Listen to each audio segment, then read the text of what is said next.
You already know what time it is, baby. Misery, love, company. But the name is Law Nation Sports. We're going to talk about it one way or another. And you already know I got nothing but love for you all.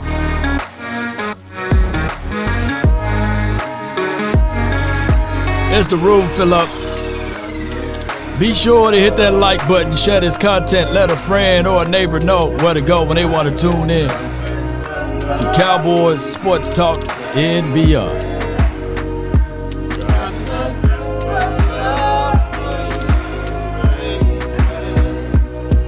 Come on. Yup. Ain't no party like a what? A playoffs law party. Shakes. Somebody make this make sense, baby.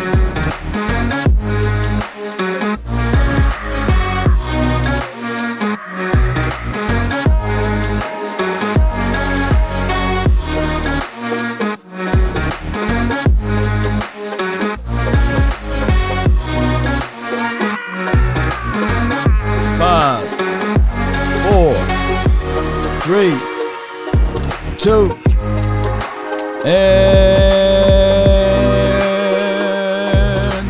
1. Man, I'm gonna tell y'all, man. I'm gonna tell y'all about last night. Did we play last night, man? We played Monday night, right? We played Monday night, right? We don't play tonight, right? We play Monday night, right? We play tonight, right? Jeez. Oh my gosh, man. It's one of those days, Cowboy Nation, whereas Dak struggled. You know what? Can I go to the playoff steering committee? Since we played on Monday night, can we play again on Monday night? You know, maybe that was the situation. Maybe that was the case in the scenario. But truth be told, I'm hearing that even the Cowboys.com done tweeted out and said, hey, man, that quarterback threw 2 interceptions, dog. You know what I mean? He gave away the game. He lost the game. So my thing is with this right here, ladies and gentlemen, I said it, and I didn't read the article, so I got hit with the, oh, wow, the world is burning and crashing type of situation. And in that video, let me pull it up so everybody can see, by the way. I appreciate y'all so much, man. And we're going to get to what Brad Sham had to say, and then we'll open up the whole phone line conversation so you guys can rip me apart. It's my fault, right? It's my fault that we lost, right? It ain't the Cowboys' fault. It's my fault, man. And the way this team, what my doggone thing is? Oh, here you go, right here. Boom, boom. Here we go right here. Appreciate y'all. Y'all know it's my fault now. It ain't the Cowboys' fault. It's Law Nation fault, the reason why we lost now. But here it is right here. Hear ye, hear ye.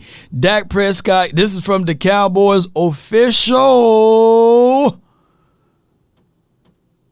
Twitter page. Dak Prescott gave away the ball twice in the narrow loss to the 49ers.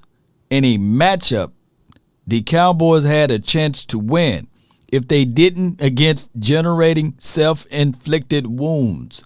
Now, what I didn't do is I didn't click on an article, and this was the article from my guy, Pat No C Walker, right? So I really believe he added more context to it, but I done fooled around and already hit it up like, man, in the presence, as my guy Boss Cowboy would say, in the presence of our own enemies, we excoriate and cast upon negative things to the team about our players. Now, granted, I must say this. When you click into the article, my guy Patrick No C Walker, he goes into more and more context about the blaming and the accountability from the quarterback. Hey, these are my faults. These are my situation. This is my shortcomings, etc. So he goes into great details, but I was hit up by so many people in my inbox. Because think about it. As much as I rag on the Washington team, the Giants team, the Eagles, they have a right to come and give it back to me. So I have no choice but to take it on the chin. I have no choice to take it on the chin because y'all know petty law would have been petty if the roles were reversed, if the Cowboys were to beat out the Niners. So this is how it is. So credence and kudos to those who reached out to me and said, hey, Law, keep that same energy. Right? I just wish that they had like a few players like me, with the mindset of yapping back out at the guys. Now, shout out to the team for going 12-5 or winning 13 games this season. But that is not enough. That is not enough. So what I pretty much put on my Facebook, I took my original tweet down from Twitter about me. I said, wait a minute, we shoot ourselves in the foot, etc. And I took it down from my Instagram. But I left it up on Facebook for context references, right? Shout out to TJ Diz, man. Appreciate you. So we are going to continue to ignore Jerry as the GM. Well, we can't get rid of that. We can't get rid of Jerry. Get your damn act together. I appreciate you for attitude. Hey, wait a minute, Jerry. Hey, we tried to get rid of you, but we can't, man. We can't. We can't. You can't get rid of Jerry Jones. You can't get rid of his son. You can't get rid of the DIY projects, do-it-yourself projects. That's what we're going to start calling them, DIY projects. We can't get rid of them. All we can do is just sit back and watch the tidal waves as it come to flood us out. And we got to take the good with the bad and the bad with the good, etc. And I know people can say, hey, Law, man, it's been 28 years now and counting, or is it 27 years and counting? I forgot how to count, by the way, So we can't do nothing about it. We just have to sit back. That's just what it is. Sam says, but we can boycott. That's impossible. Everybody can stop watching me for a whole year. And the Cowboys would still generate dollars because I said going back to my last offseason talk, that $111 billion contract with Amazon was already a check written out to all of the owners. They got their money paid in advance. By you not going to the games don't change a thing. And by there is this law that's put into effect. Revenue sharing, meaning that I can have a taco shop tomorrow, right? Let me just talk to you. Let me have a taco shop tomorrow. And if I was a part of a revenue sharing, and if I was a part of a group or organization, like let's say, for example, I'll use food as a reference, Chick-fil-A, Burger King, McDonald's, and Law Nation's taco shops. And if they had revenue sharing, I'm winning. Why? Because Chick-fil-A can pull his weight. Burger King can pull his weight. McDonald's can pull his weight. So there's no way you can get around it. Revenue share, there's no extra incentives of winning the Super Bowl. There's none. Everybody going to get a piece of the pie, regardless of it. Whether or not you won 50 games or whether or not you won 0 games in the last 30 years. It don't matter. Revenue sharing erase all of that. It does. Only thing that these owners got on the line is pride. And yes, they do get some remunerations from ticket sales from stadium and stuff, but that's only small peanuts. It ain't like the TV deal. So unfortunately, that's just how it goes. That's how it goes. And then there are more casual fans than there are the diehard fans. There's only a few. So your impact would be like me spitting into the water, me peeing into the ocean, saying, I'm going to turn it yellow. I'm going to turn this ocean yellow. Man, I could pee all my life. I ain't going to never turn that water yellow.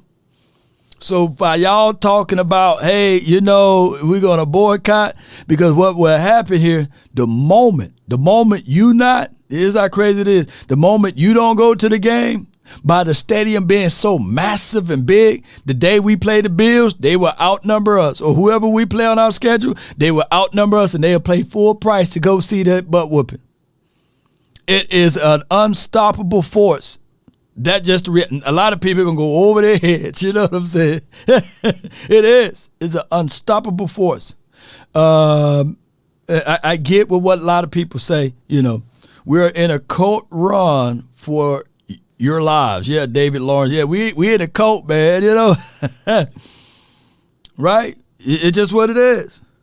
It's just what it is. You can't stop the forces. You can't. And unfortunately, that's how the cookie crumble. That's how it goes. All right, so with that being said, Cowboy Nation, that's why I said when you say DC for life, it's for life. Now, if you DC for short or you DC with conditions, DC with, hey, my expectations are, hey, I just want to see a team that play with beautiful colors.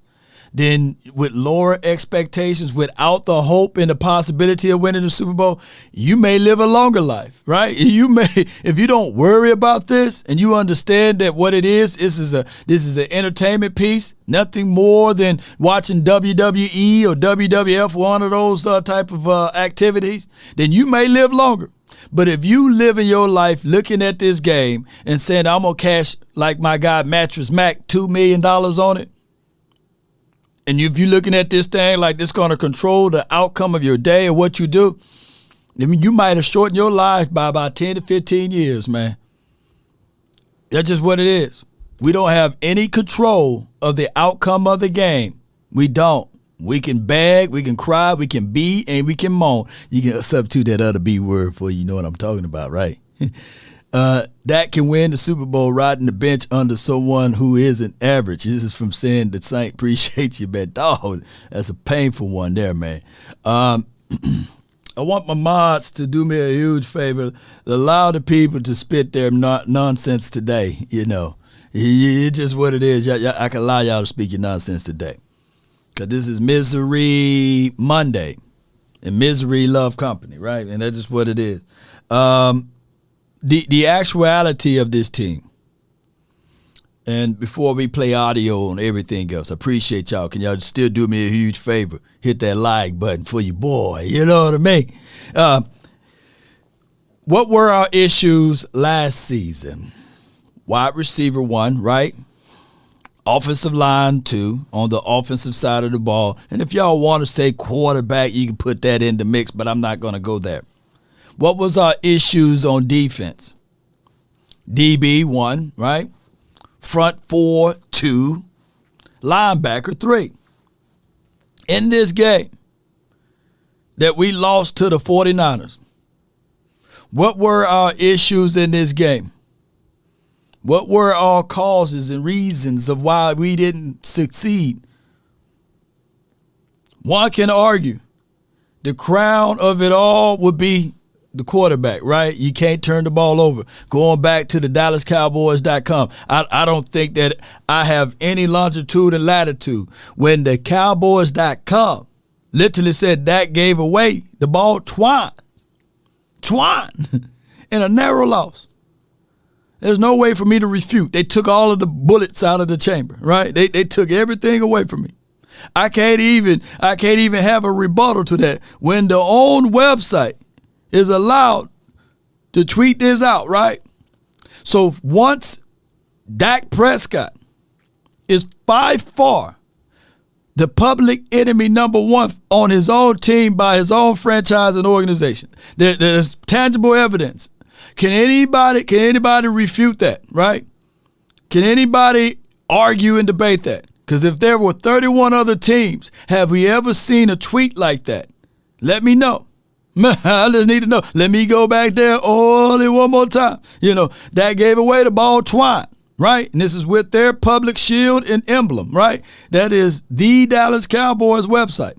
And then they allowed a third of a multitude of other people from other communities talk about this. You know, when you stroll down and you see all of the people refuting, and then I see Lamar Jackson, shout out to him, Dak to the future and beyond. And we get all of this, right? So they allowed to be self-inflicted with this type of content out there. So when we go back and do our homework, this is Dak Prescott contract. Dak was a 4th-round draft pick. We can't use 4th round as an excuse anymore. Because when I look at this, I see a quarterback that had a $66 million signing bonus. His average salary average salary is $40 million with $126 million guaranteed. And guaranteed at signing. $95 million. If the world ends tomorrow, right, it will go down in history that this man is very successful. He's a wealthy man. He's not rich. He's wealthy. So when we go back and look at this contract, and I'm not counting the money, but I'm counting and pointing out what you are up against. If you say to yourself, I'm trying to get rid of Dak because he got that no trade clause on his contract. This is the year 2023. The cap hit for next season, or this season now, since we are entering into a new season, write this down.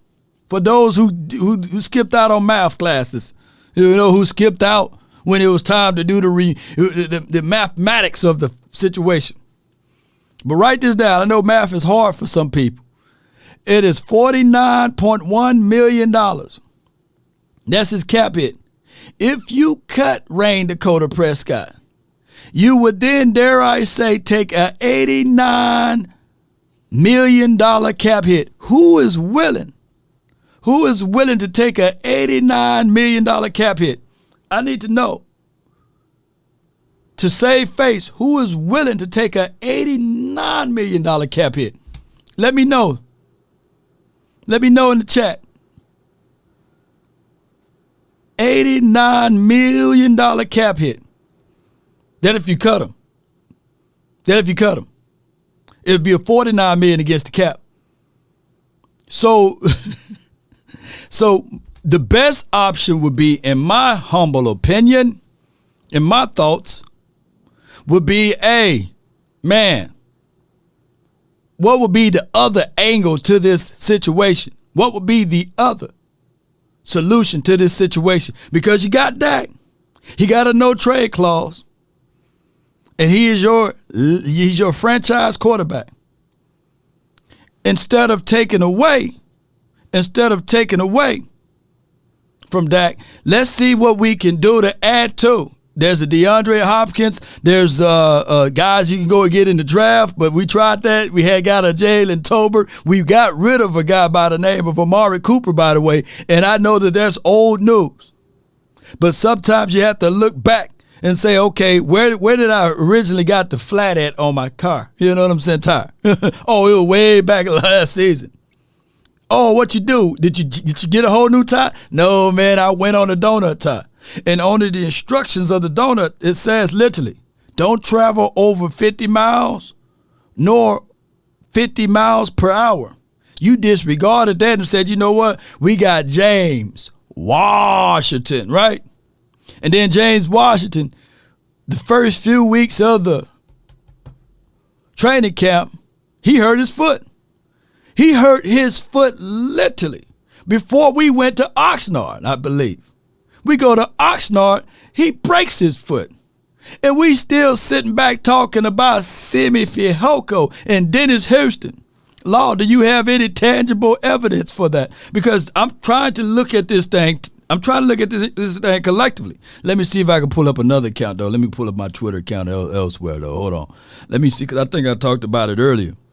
One of my guys, Ernie, man, he came up with some good information for the nation. He came up with some good information. Yeah, that pains right there. The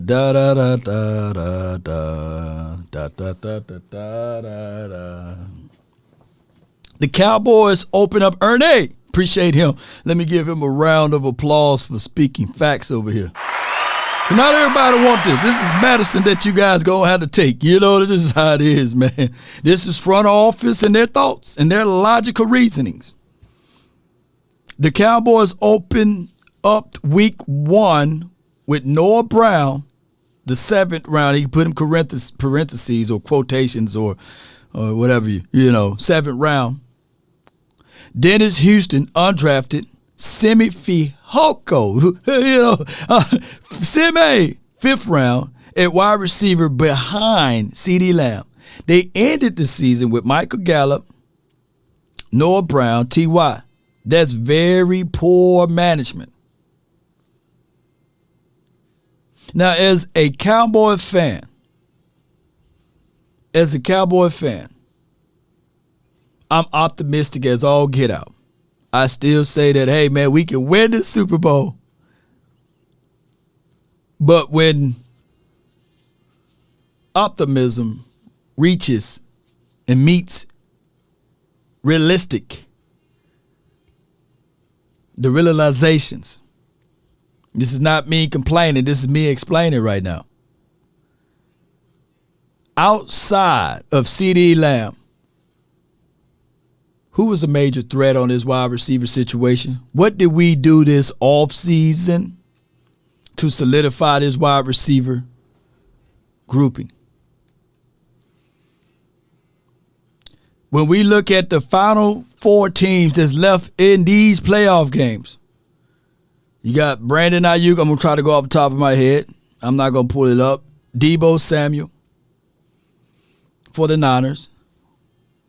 You got, dare I say, for the Eagles, A.J. Brown. And you have their sophomore wide receivers doing phenomenal job. Devontae Smith, right?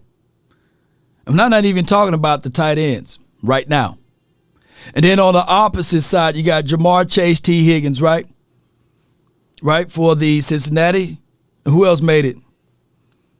The Chiefs, right?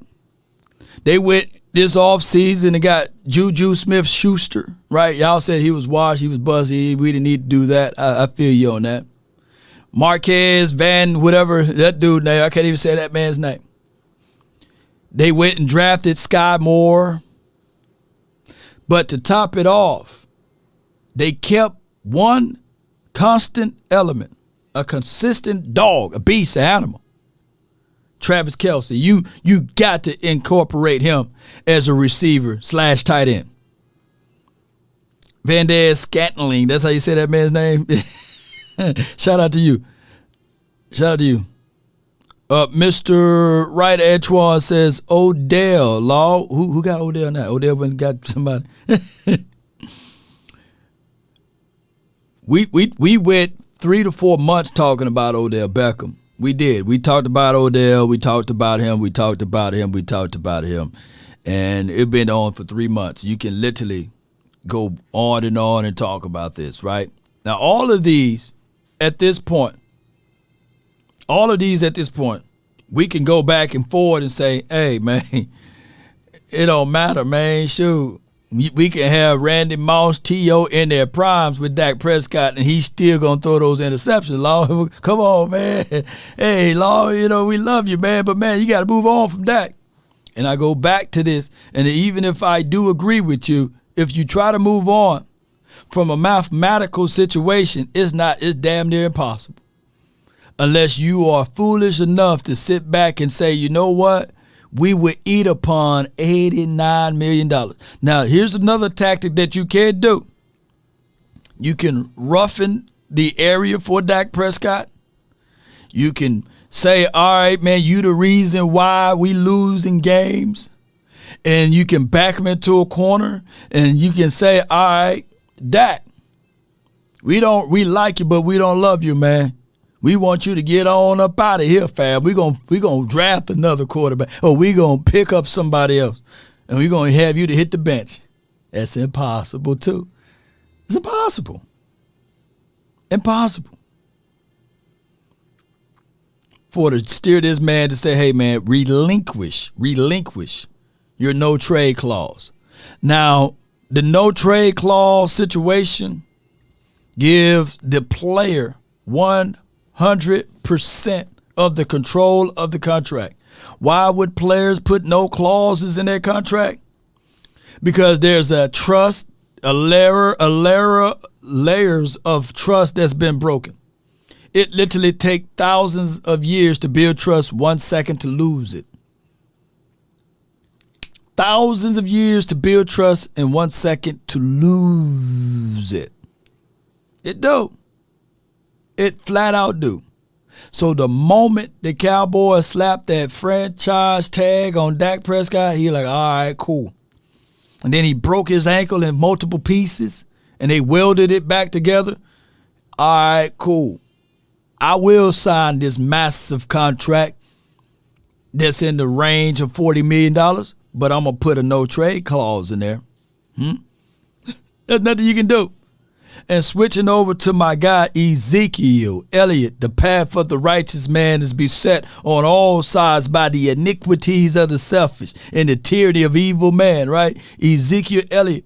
Let's take a peek at his contract. He's been with this team for 7 years, former first-round draft pick, 4th overall, 2016.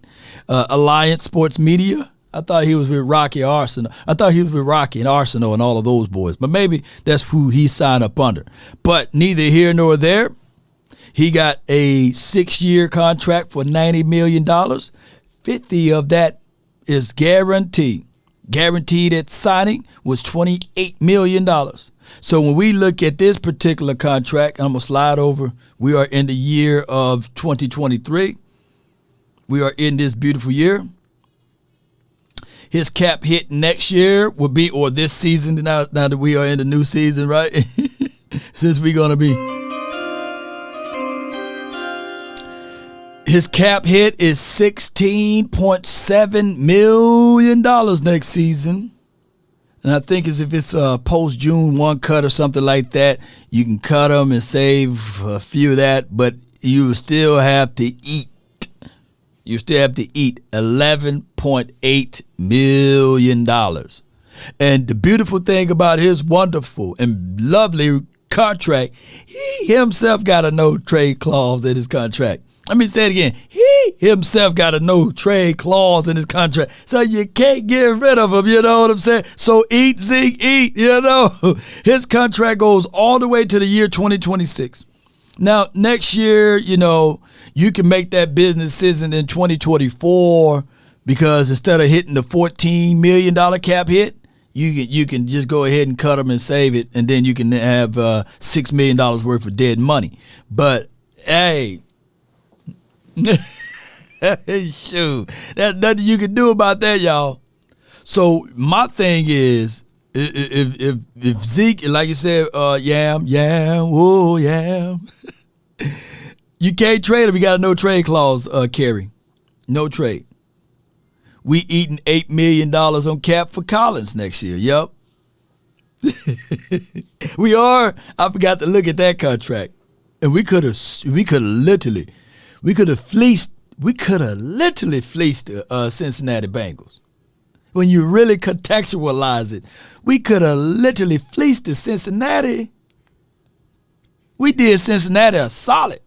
Cincinnati and Denver were already talking about, hey, man, the Cowboys don't want Lyell. Shoot, we'll pay them that money. I would have held on Lyell just for principles. I don't care if he had the deluxe hips or bad hips. Man, I would have held on to Lyell. I would have held on to him. I would have held him ransom.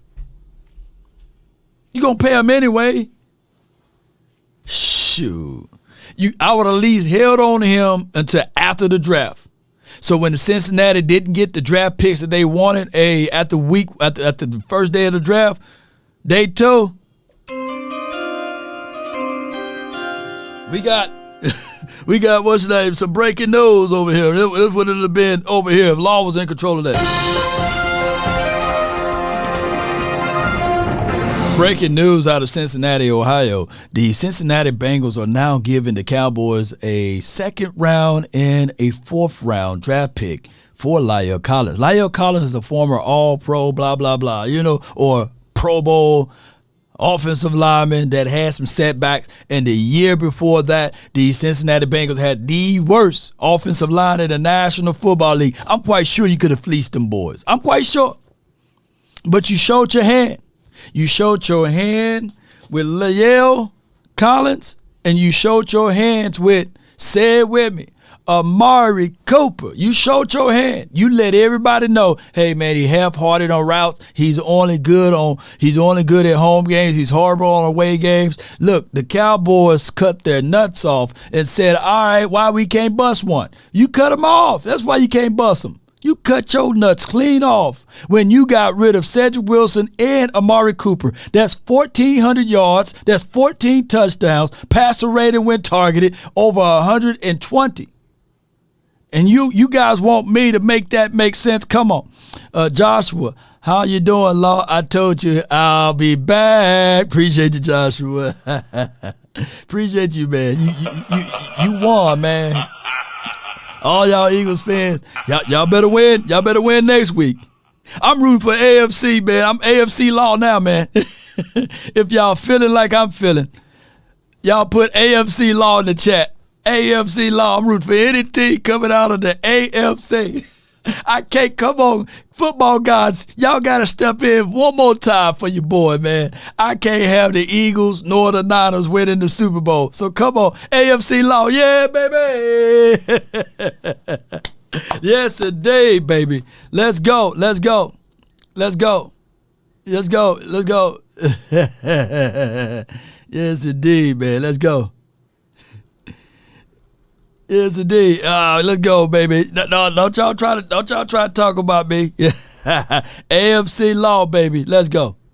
Not that we didn't know it, but it became really evident, Sean, to me, was a...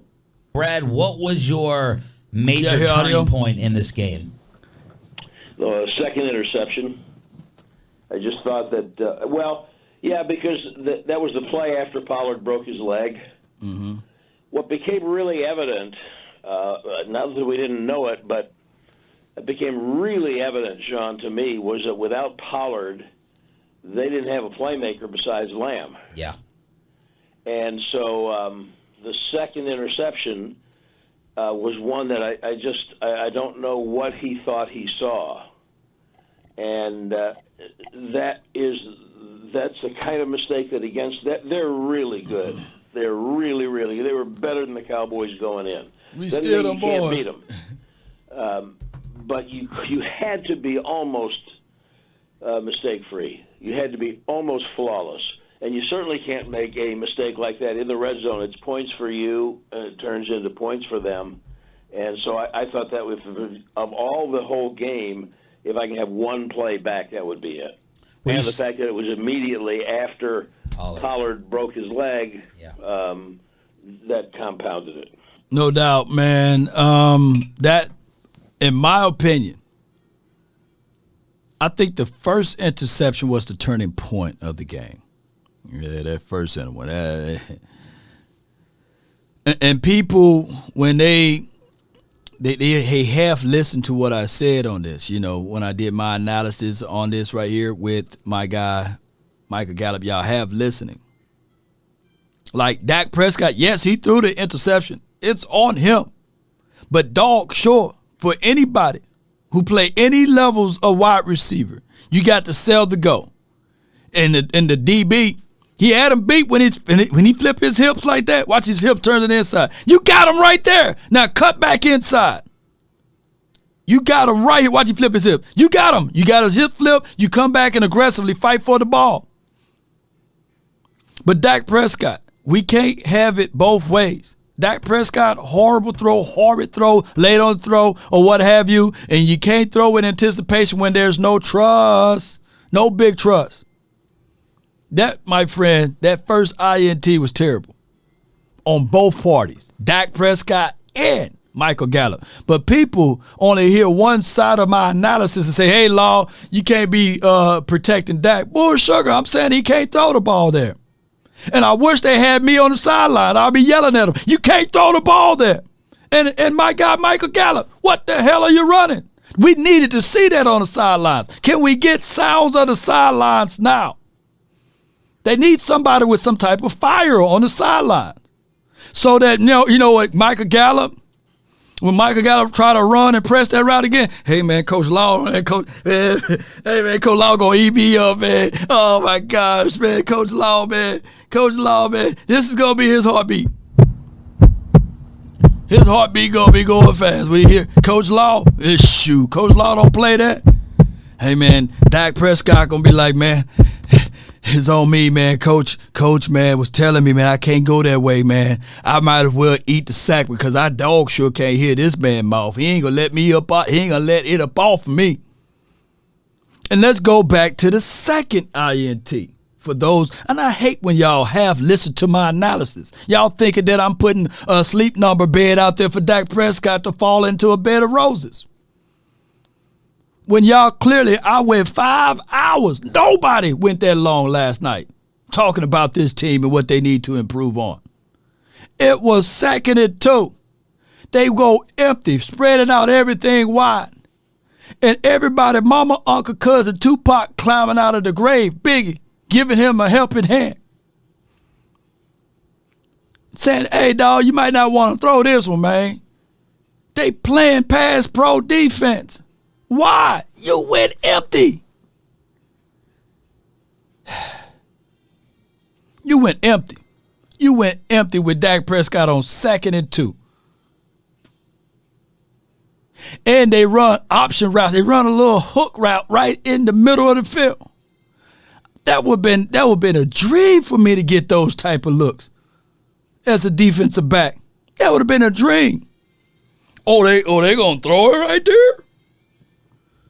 Shoo. Shoo. I'm picking that one off at 40. I'm clearly picking that off from Dak. It's CD Lamb. I'm picking that one off. I got 2 defenders. 2nd and 2. Matter of fact, I believe one guy tipped it or hit it, and the other guy picked it off. Combo deal, baby. That's not defending Dak. That's terrible Dak. 2nd and 2. That was a play that either he should have said, you know what, I'm freestyling this one. I'm going to spread. This is my thoughts of this. I'm going to spread it out wide so I can see the entire defense, as he is the quarterback of the team. He should have clear control. I'm going to spread it out wide to see what the defense is doing. And I'm going to get in shotgun, and I'm going to see where they're lining up at. And I'm gonna lean forward and get these 2 yards. That should have been his thought process. I'm not finna squeeze it into the defenders. I'm not finna do that. And if I'm gonna throw the ball, if I'm gonna throw the ball, it's gonna be on an out route. It's gonna be a fade where either the outer boundary can catch it, or my guy, the wide receiver, can catch it. And I'm looking down the list. Who is my tallest guy? Oh, my tight end, run it. Or, hey, Gallup, holler at your boy in his end zone. You don't need all your ACLs and all of that to turn on a dime to run a fade, bro. Come on, y'all. He throws it right into the meat. I watched this show before I hit play on this audio again. Watched this show called Jurassic Park a couple of years ago. And they were saying, when they was trying, I think it was Jurassic Park 2, when they was trying to fly into the island, they were saying, all right, we got options for you to go in to retrieve this object. But we got options for you. We could drop you off on the outskirts of the island. There are smaller dinosaurs in the outskirts of the island, and you can work your way in to retrieve said object, or we can drop you right in the middle of the island. But I'm going to let you know, you got a mixture of the bigger dinosaurs in the middle. They are more dangerous in the middle. The same philosophy when you're throwing the ball in the middle of the field, and it's for sure you can see there in pass pro defense. It's rudiments. It's small things to football. It's not about the big things. Don't y'all know, ladies and gentlemen, off of that interception, the opposing team literally took 7 or 3 points away from us, and they scored 3. Some people won't get it. 85 GT said the biggest problem, in my opinion, is how many times they run those hook routes. If I were a DB going up against those Cowboys, I would be salivating. Ooh, 85, it sounds like you play some DB in your school. You know, it sounds like, shoot, you'll be sitting there like this, sitting on it. You'll be sitting on it. They didn't give you no drags. They didn't give you no concept, no rollout. No, it was a straight shotgun. We gonna run hooks. You know, we gonna run button hook routes. I'm a DB or a linebacker. I'm saying, matter of fact, some linebackers will have this mentality. Oh, I wish a DB can sit there right here on this route, because I'm finna let him speak to my grandmother. She in heaven. You know what I'm saying? That's what some linebackers do. Head snatchers. Oh, let him come across. That's how it used to be back in the days. Oh, let him come across that middle. Let him come across that middle. They being nice. Shoot. Were you surprised by Dak's game? A little bit, but I don't know. Here's the thing: 49ers are really good defensively, really good. So they only give up 77 yards a game rushing. So running the ball was going to be somewhat problematic. I wondered if Davis wouldn't get a little more involved than he did after they lost Pollard. So some of what you saw was a result of not being able to get people open. And there's a lot of that happens when you play that team. It'll be interesting to see him play Philadelphia this week. I was surprised at I really was surprised at both interceptions, although the first one, I'm not sure exactly what Gallup was doing, but I was surprised by the interceptions. Other than that, I thought that he played. You're going to look bad playing that team sometimes, unless you've got people who can get open and make plays for you, and they didn't have that. Assess the blame, McCarthy, Dak, Kellen Moore, and the percentages that you put on each. I have to know more, RJ, about what they were trying to do offensively. I think that is a need. I understand that's what we're doing, but I think that's a real knee-jerk kind of a reaction. I want my offensive coordinator to get players in places where they can make some plays for me. They didn't have Hendershot, and I think he's a guy who can get open down the field a little bit. So, they only threw at Hilton once. Some of that is Dak. I do remember one play that he threw the ball to Lamb, and it was incomplete, and we thought we saw Hilton open down the left hash mark. So some of that's Dak, what he sees, but it's really hard to be accurate in assessing responsibility when you don't know what he was told and what they were trying to do. But I'm gonna put it on. Ultimately, the head coach is responsible for everything, and the quarterback's going to get blamed. But I would like to see what they were trying to do to get creative offensively. Regardless of the all right, so here's my thoughts on this, and I appreciate y'all for jumping in. It's still that. Here's my thoughts as I get situated with my room here. Get situated. Put some light right here. Okay. Here's my thoughts on this, ladies and gentlemen. Dak Prescott and Kellen Moore. I really appreciate y'all so much for tuning in. Hit that like for me. Hit that like for me while we got people tuning in. Hit that like for your boy, man. Somebody give me a like report. Give me a like report if you can. I think that relationships like this need to be dismissed. I don't like the peer-to-peer type of situations. I think that we need to reassess this altogether. There's no growth in comfort. You can't get the six-pack sitting on the couch. You got to work out. You got to grind. You can't get the muscles watching someone else getting it. You got to have some resistance. That's the only way you can grow. A seed must die before it grows. And before that seed grows, it grows downward before it sprouts up. And it got to be surrounded by good, fertile land.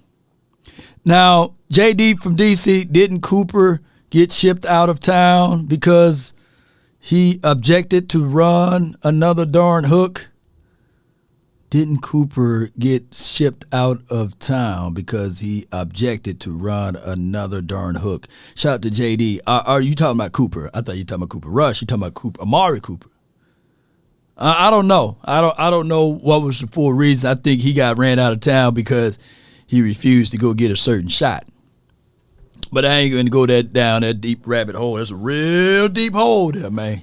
Real deep hole. I don't want to get counseled over here. But here's my 1,000 truths on this, and I appreciate you, JD, for that super chat. And I appreciate anybody that's over here. Let me go through this list right here because I know I missed a few. Shout out to you, Eric Glover, like Danny. I appreciate you. I'm going with the AFC tops too. Shout out to you for the 50 stars, man. Yeah. So peer-to-peer coaching is a no-go. The way we are running and operating this system and situation, we as fans deserve to see either Kellen Moore go to another team to do what he can do, or pretty much Dak Prescott without the influences of Kellen Moore. We deserve to see that because we only got 2 more years, according to his contract. 2 more years with Dak. And you want to see him with, a person of the kind of caliber of a different type or style of offensive coordinator. Because his contract still states that he got 2 more years, y'all. Dak is good dude, but I can't defend him. He needs to man up and waive his no-trade clause. He basically is holding this team hostage at this point. This is for my guy Draco. Let me ask you this, though, Draco. You my dog, man. You my dog. And I know you about the money. You about the common sense, too, right? Will you, my friend, would you waive this money with Dak Prescott? Yeah. Would you waive this money? Because they only paid him the money that is due. He looking at it like, dude, I got the feet to the fire right now. I got the feet to the Jones administration's fire. Would you Draco, I'm asking you, man, 1,000 truths. Would you take less money when every player's, and I hate to say this, a Ryan Shazier hit away? This dude was laid out on the field. Dak Prescott bone of the ankle going through the dermis, epidermis, subcutaneous. It went through all of the layers of the skin. Right? Shoot, he looking at it like, man, that could have been my back. That could have been my head trauma. No, man, nobody in this chat gonna be like, all right, I'm playing a gladiator sport and I'm gonna take less money, or I'm gonna just remove all of my insurance for this team. And I'm talking about assurance, not insurance. Assurance. No. He got everybody feet to the fire.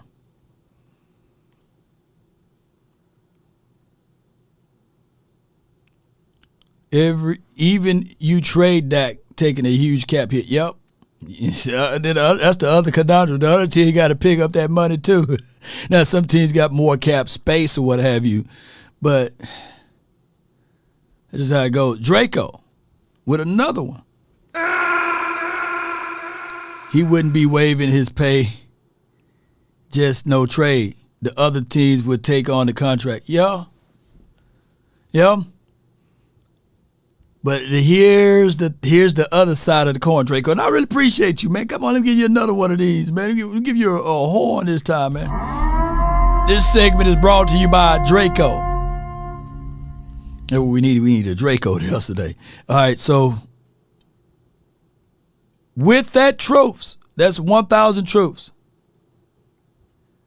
But there's also the other side of the coin. You see, the Cowboys going to be like, well, we voided of a quarterback.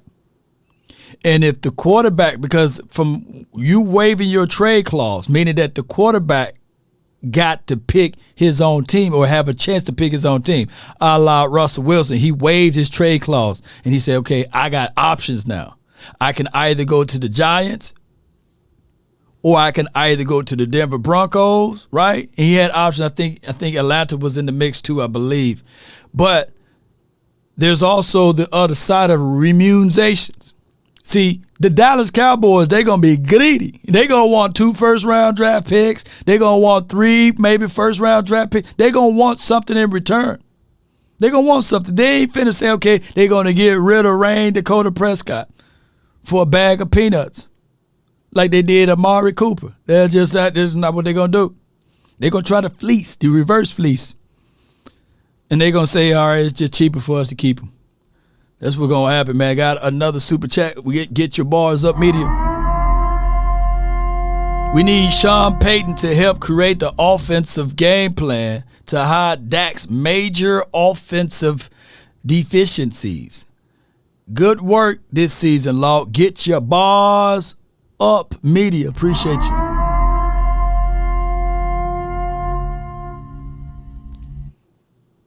I don't think that Sean Payton, I think he announced like last week he ruled out Dallas as an option for him.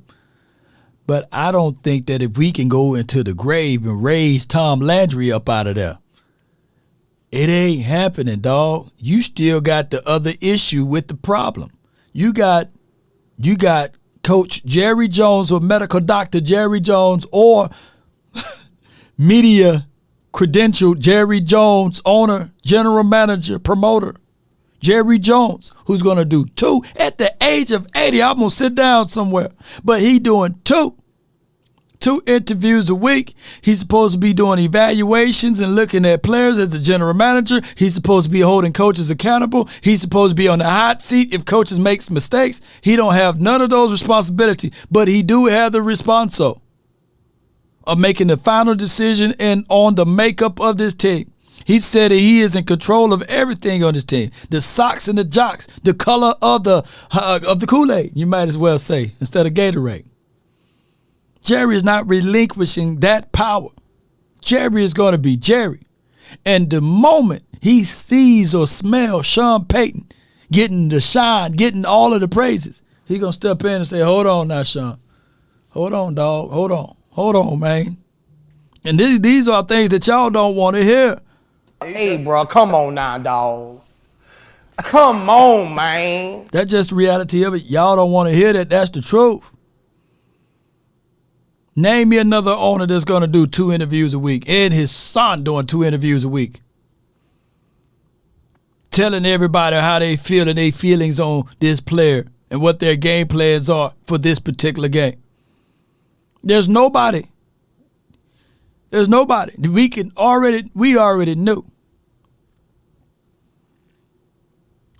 By looking and reading at the report that ain't no way Mike McCarthy sat back, looked at Kellen Moore's tape and what he did with this team the year prior and said, hey, man, he's a brilliant offensive coordinator from his wealth of knowledge of being in the league for all of these years. Say, hey, man, I'm going to bring back him. Even biblically, they would say, hey, when you come into a new situation, destroy everyone, save nobody. Rear up your own. Even in the wildlife, when a lion claims a new pride, he eat up all of the young cubs. None of them survive. Why? Because they don't want none of the old lineage or none of the old thoughts, and all of the other things mixing in with them and theirs. We still running the same offense, and I said this before the start of the season, since 2007. Collectively speaking, some of the fingerprints is still within this team. Draco, man, appreciate you, man. Draco, man, he's sponsoring this whole show today. in management positions, I would only ask for a first-round pick to get out from under Dak. He's not worth 2 picks to anyone. I don't know, man. We are looking at it from the prism or in a vacuum from the Cowboys. Right now, 12-5 back-to-back seasons. For the Jets, that's world. That's parade. Down Fifth Avenue, wherever they got, their parades at down there in New York and New Jersey on the East Coast. 12-5, literally, even for the Saints, would be pretty much good. Atlanta would be nice. But 12-5 for the Cowboys is terrible. Look, right now, they're not crucifying Josh Allen and all of those boys in Bills land. They're looking at it like, hey, man, watch what they do during the offseason. They're going to get more and more weapons, more and more people around that team. They're going to regroup. They're not finna crash and burn. They're going to say, okay, all right, we're going to get more and more weapons around Josh Allen. They might go out there and get another stud tight end. They might go out there and say, all right, they're going to solidify the defense a little bit better. They're going to run around and say, all right, we made it in the playoff. We got out, but look what we can do around Josh Allen, baby. Right? This is what it is. And I'm not saying that Dak Prescott is Joshua Allen. I'm not saying that. But the perception would be if Josh Allen played for the Cowboys and we lost, there would have been, hey, wait a minute now. I don't think you get that Josh Allen without Brian Daboll, by the way. That's how it goes. But the Cowboys will always be the team that's going to be the punching bag. Draco again. There's plenty of blame to go on and Kellen Moore's also, but he isn't out there throwing directly to the defense like their wide receiver. Like they're the wide receivers. But he for dog sure calling them button hooks. There was no scheme. Name me. Now, I'm not defending Dak on this because he got his lumps in the coal on this fire. But name me the one out of this game, out of this particular game. How did they scheme open any of these guys? Name me 5 plays, Draco, that they schemed open for their wide receivers or tight end. And I for dog sure, when I look back at the Niners, we had number 96 on Travis Kelce. He kind of looked like Travis Kelce. We had number 96. Who wear number 96? I forgot his name. Gilmore. We had Gilmore. On Kittles. They schemed that up perfectly, baby. I can't make that stuff up. And of course, we've been talking about Trayvon Diggs. He need to come down and hit. And his whole mindset, hey, I need to come down and hit. And it took him out of his game. Play cover. Go for the pick, Diggs. Be you. But he was too worried. I got to come down and hit. And I ain't finna hit this dude. He's a tight end. I'm going to lead with my shoulder. If Diggs was being Diggs and y'all left Diggs alone, that could have been a pick. I'm just playing. Diggs had to play better. He does enough lipstick to put on that pig. Benny says, we need to move on from Kellen. And no cap hit. Yeah, there ain't no cap hit to move on from Kellen. Oh, now you get to where I'm going at, Betty. Yes, indeed. You're getting to where I'm going. Sam, appreciate you. Ro, a.k.a. Professor O. Burner account, appreciate you. Rams traded Goff, right? True. Wentz traded. So Dak. I think that the difference is I think that they had no trade clauses in their contract. And initially, there was no muddying of the waters. When the Rams paid Goff, they didn't go back and forth with him. They paid him. I was banging on the table saying that, hey, you had an opportunity to pay Dak before Goff and Wentz. And it would have been about $10 to $15 million cheaper. But once they allowed Goff and Wentz to get paid, they had to pay Dak a little bit more based off the stats and the accolades that they both presented or all three presented. But I get your point, Sam. Good point, though. Good point. Nathan David says, the Cowboys' identity was never consistent from the beginning. Left everyone unsure which Cowboy team would show up each week. I am of the belief that the new offensive coordinator is needed for Dak Prescott. Appreciate you, Nathan David. Appreciate it. Appreciate it. You got to do what you do best. You got to do what you do best. And the running theme last night, what I was saying with the Cowboys, when they say Spartan, Spartans never retreat. And then they say what? Spartan, what is your profession? Where does it go right here? Where my button at? I'm going to find it one way or another. Here you go, right here.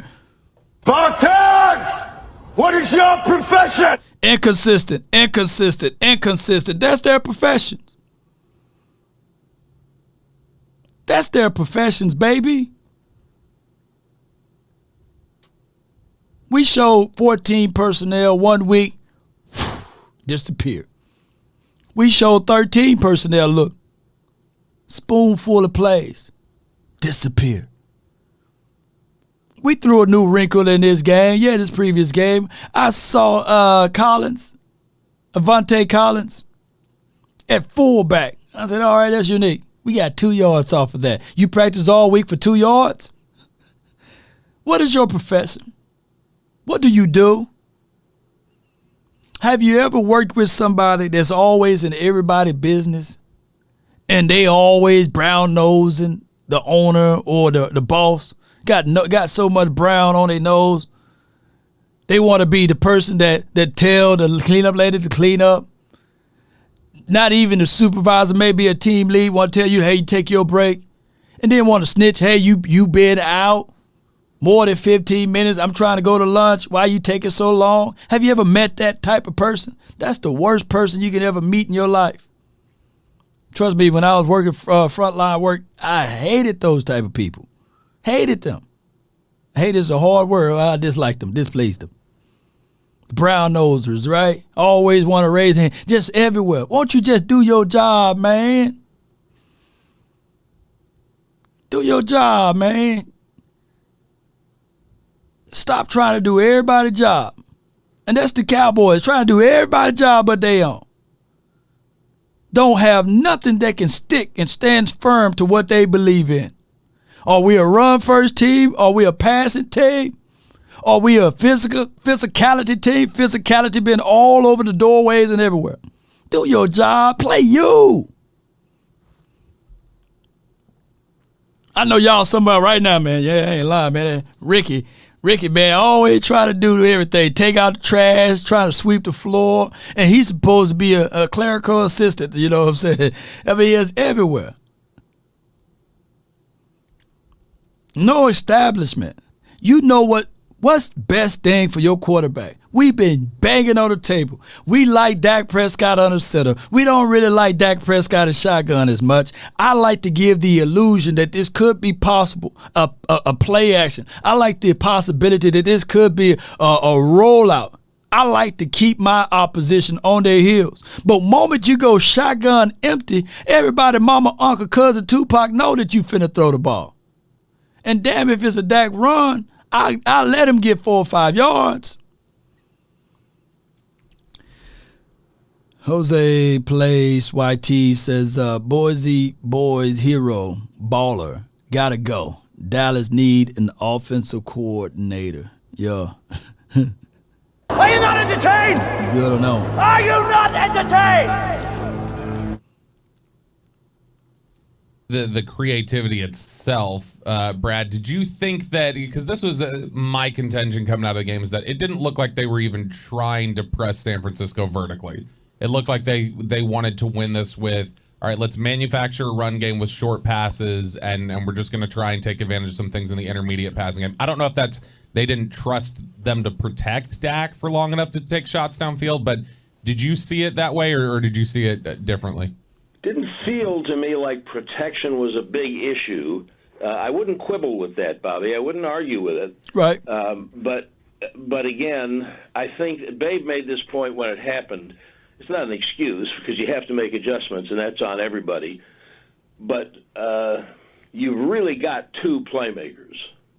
And then when you lost one of them, you not only lost the player and his individual creativity, but you probably lost at least half of what you were going to try to do in your playbook. So now then it's on the coaching staff to talk about a halftime adjustment. That's now on the coaching staff to try to figure out a different way to go. So I wouldn't quibble with that, but we only had a half to see what they were trying to do, and they were right in the game. That stuff can change when you got a wide open game and you got a whole second half. You may get to some different things that it doesn't look like you were trying to do, if that makes any sense. Brad. No doubt, man. It's Brad Sham. All right, so the Niners defense, they played the single high. They blitzed Talano multiple times. There was a big play that, Dak Prescott, we was all looking at it like, man, damn, he could have hit T.Y. There would have been a sure touchdown if he hit him. Go back and look at the play. There was no way he can get that one out. Dude was coming right through the A-gap, and he had to, get that one out. Fred Warner made the best play of the game on that one. Well, one of them, because Fred Warner was just everywhere. It felt like it was multiple Fred Warners. Multiple.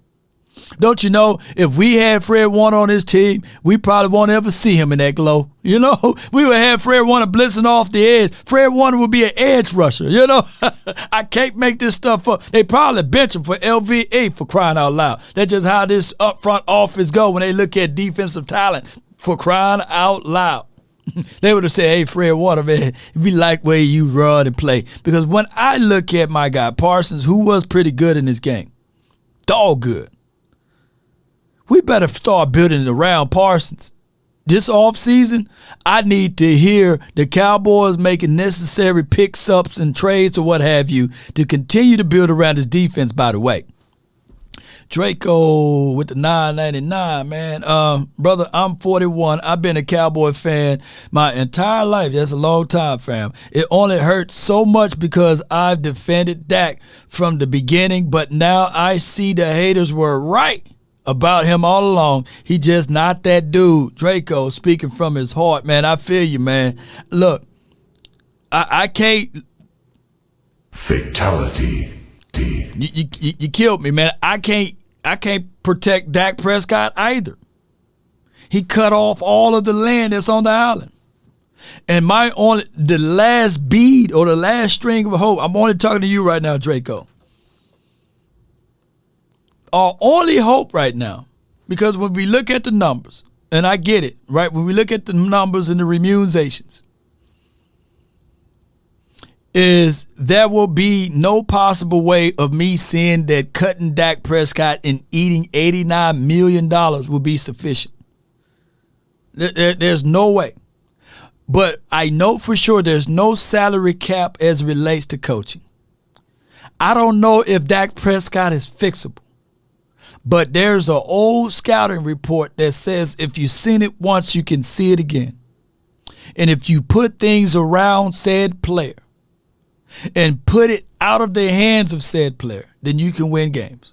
And I know this is going to sound crass, but y'all got to give Draco his time to heal, and he's paying his therapy session right now. This is the reality of it right now, ladies and gentlemen.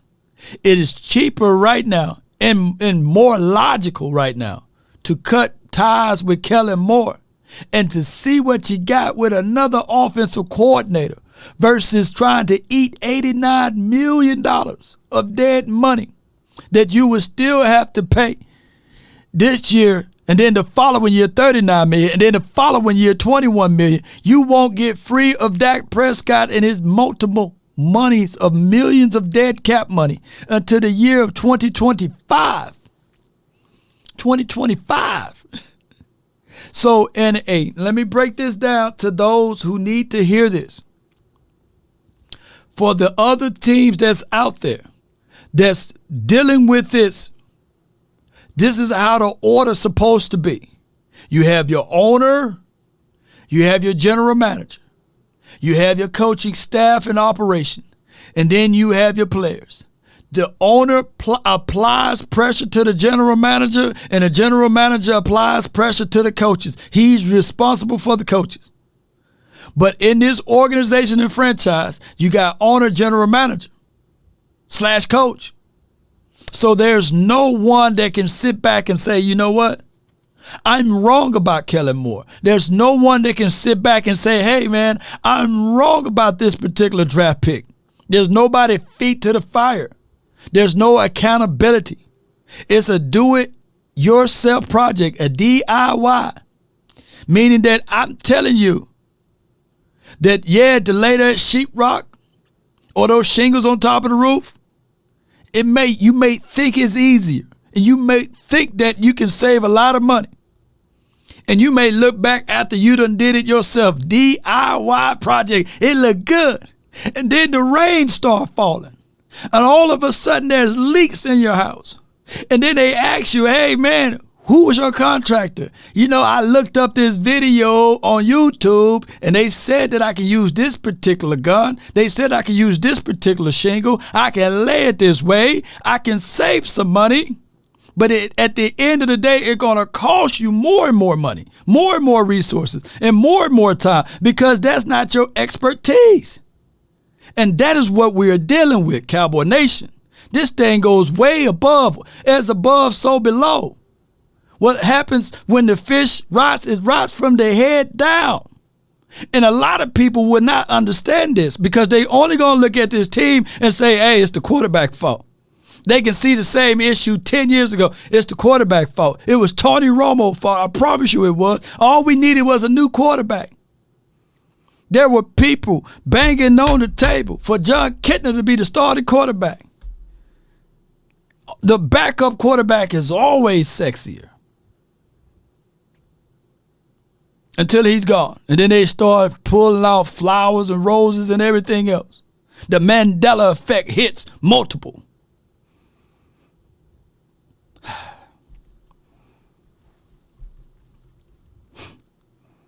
Dwayne, appreciate you for your super check, man. Appreciate you.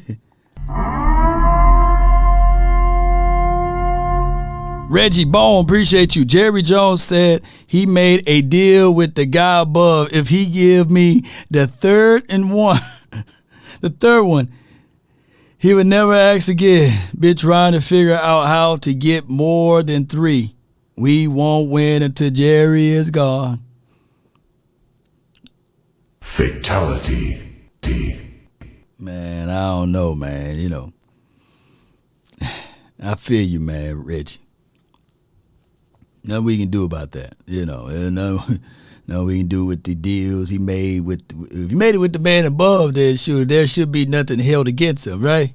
But if you made it with the other man, you know what I mean. You know, that's a whole nother conversation there. You know.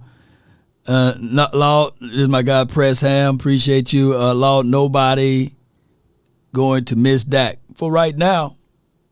People right now are in their feelings. But man, I promise you, 3-4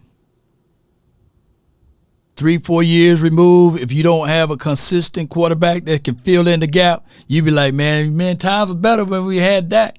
Because that's how it was with Romo. I fought more for Romo. I was a whole lot younger when Romo was playing than any quarterback I ever been around and affiliated with. I fought for Romo. But y'all got this shallow memory because y'all forgot the 8-8. Y'all forgot the 2015 when he came back. Y'all forgot all of that. Y'all literally forgot all of that. In that Carolina game, it still cuts to this day. Luke Kuechly was the number 1 wide receiver in that game. But y'all forgot. Y'all forgot all about the 2013 season. Going toe-to-toe to Peyton Manning. Y'all forgot. Y'all forgot all about that. 2014 was many moons ago. But Law, don't forget about those games. Y'all forgot about that 2006 playoff game with the slick ball, with the K. Y'all forgot all about that? 2007, y'all forgot all about Cabo. Look, y'all are so imprisoned with your mind that you think that Patrick Creighton dropped the ball in the 4th quarter. He had that drop in the 3rd quarter. We had plenty of more times to come back and beat the Giants. But y'all forgot. Y'all don't watch the tape. Y'all in y'all feelings. Y'all forget all about that. Y'all forgot about the following year when we played the Chicago Bears, when both of those linebackers took it to the house. I wish I was live on YouTube during those days. Y'all forgot about the time we made it to the playoffs against the Minnesota Vikings. That horn is still in my head. Y'all forgot about Allen, that guy, Jared Allen, just rolling us up. Y'all forgot about that.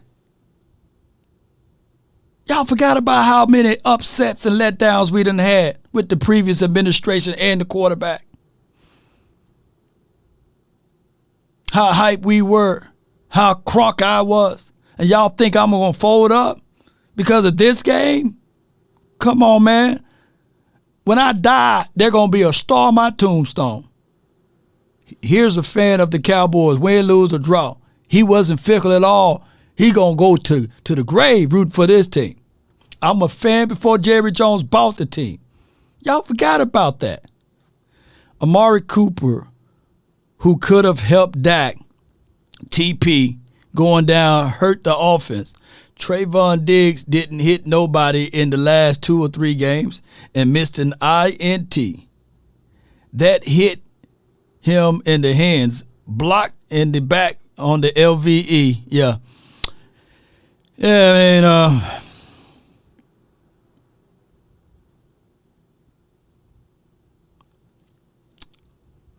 it is what it is.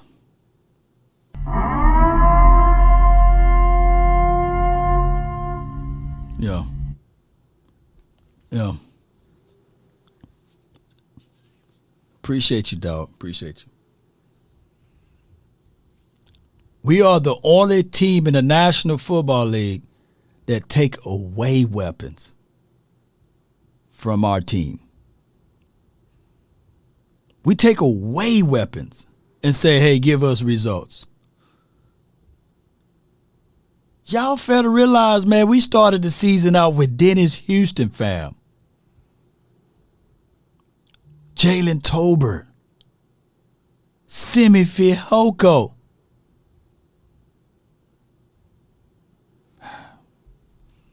TP, so what we gonna do with TP with a broken is it fibula or tibula?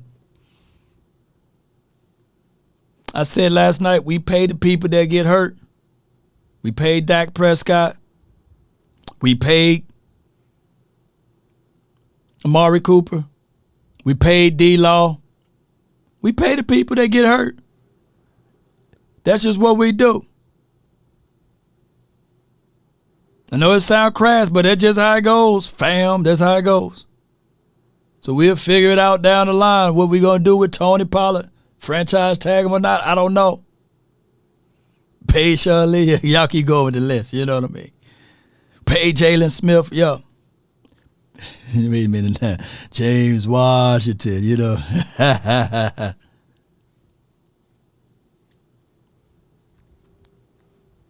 Yup. Let's go. Sham Diamond Factory hotline after the loss in San Francisco here on 105.3 The Fan on DFW Sports Station. Was it a good season? Oh, hell yeah. Yeah. When you look at everything, first of all, the big backdrop for me is tremendous negativity over James Washington. how they went into even training camp. The people were very upset that they didn't replace Cooper, that they didn't, and by the way, not without some justification, that they didn't get Gregory signed. Kind of mad about everything. There was negativity going into camp about Tyler Smith. Yeah. Now, then you lose Tyron, and then you lose Dak, and you come out of it the way you do, you can't do anything about Philadelphia being that good. That you weren't winning the NFC championship, the East championship, Pale Moon, man, I think you hurt Gallup's feelings, bro. Man, Gallup, my guy, man, and, shout out to him and his organization and all what he do. Gallup is one of my favorite people on this planet, man. He went through a lot, his storyline is everything, and I'm not dogging my guy Michael Gallup. I think that the expectations of someone coming back from an ACL injury, we should have tempered that. We should have contextualized the fact that an ACL, we had Dr. Q that was called in last night. He said it takes 2 years. And I get it. We see players come back and it's like they never missed a beat. But his game was never big separation guy. He was a high point guy. He was a guy that had some physicality at the top of his route.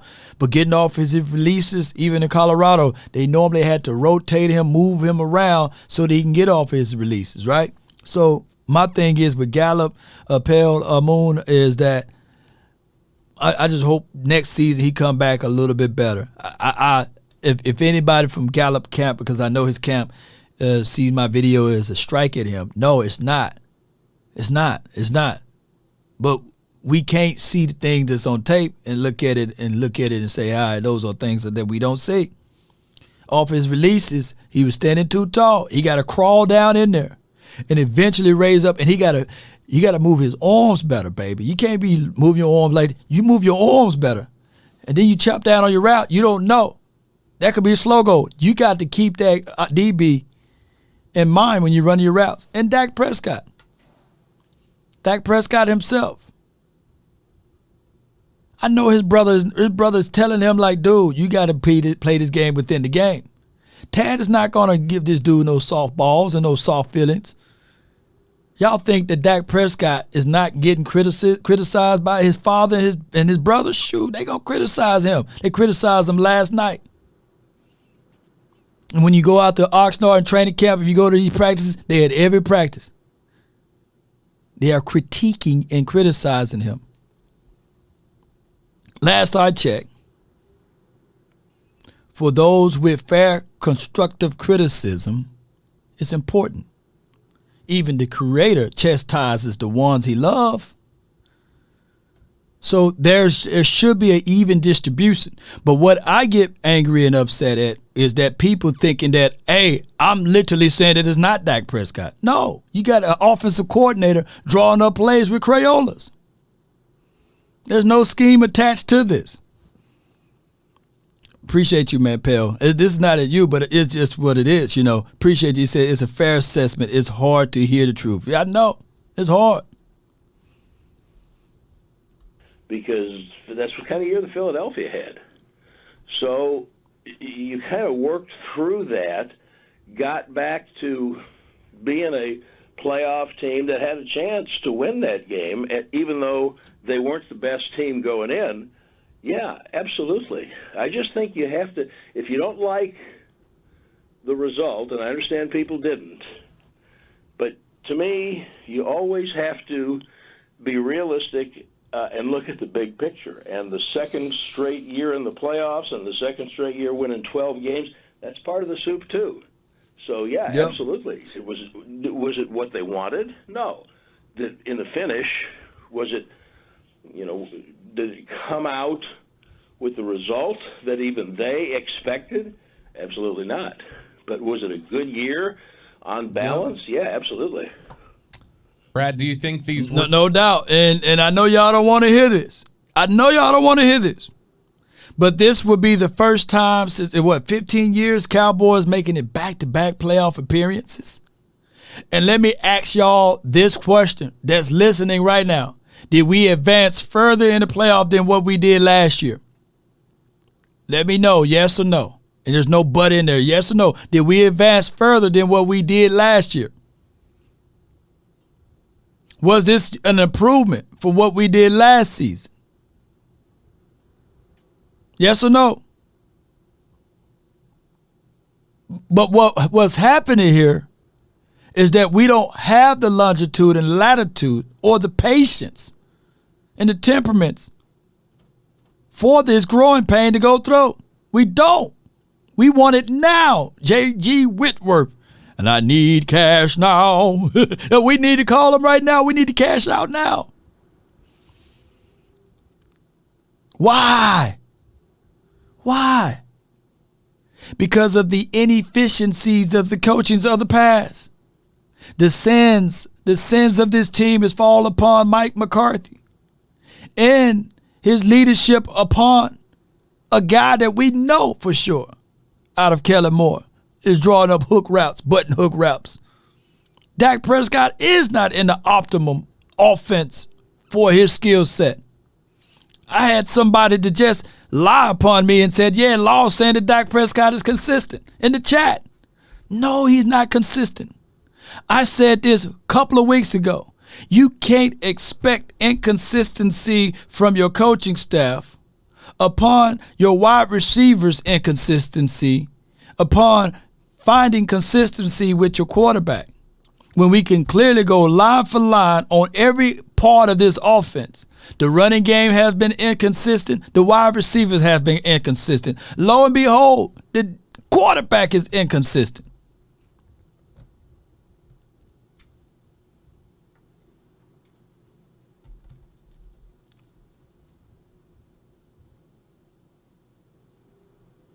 Akeem, you don't know.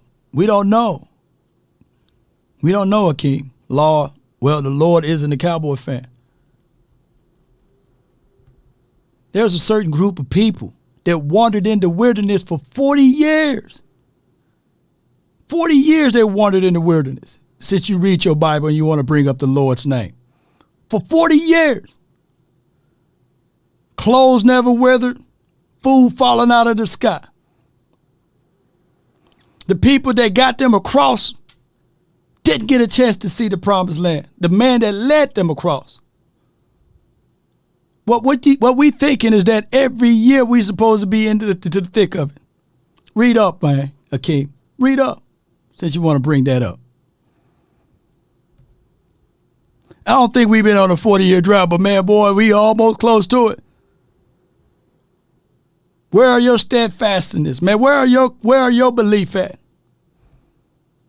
We supposed to be sitting around here crying because of the owner decision to get rid of weapons, and we expecting the team to be better with less talent, with less weapons?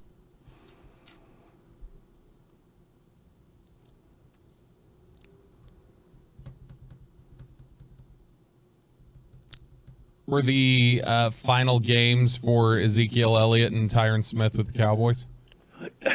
They're separate cases to me, Bobby. I don't necessarily think so. A lot of it is what you can do with the money. Tyron proved, I think, that he can still play. And so depends on what he wants and what the money. This is not about saving Dak Prescott. I'm going to say this once again. This is not about saving Dak Prescott. This is about the team. This dude been here for 7 years. We are talking about, yes or no? Put it like this. Are we talking about the same issues that we had 15 years ago? Yes or no? Are we talking about the same issues we had 10 years ago? Yes or no? Are we talking about the same issues that we had 20 years ago? Yes or no? Yes or no? I need to see a no in there.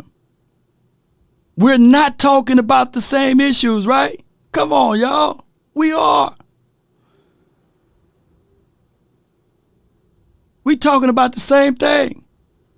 You know, when the Titanic went down, and I seen you in there, press time, you said the story not true. Well, let me talk about the Titanic, which that story cannot be true or true. Who knows? But it's equivalent to us moving the furniture around on the Titanic. Hey, look better over here. Oh, man, let's pick it up and move it over there. It looks better over there. It's going down regardless. We've been talking about the same issue. For 28 years, I feel y'all. Somebody added 34 years. Y'all added some years. I see y'all in there trying to be slick.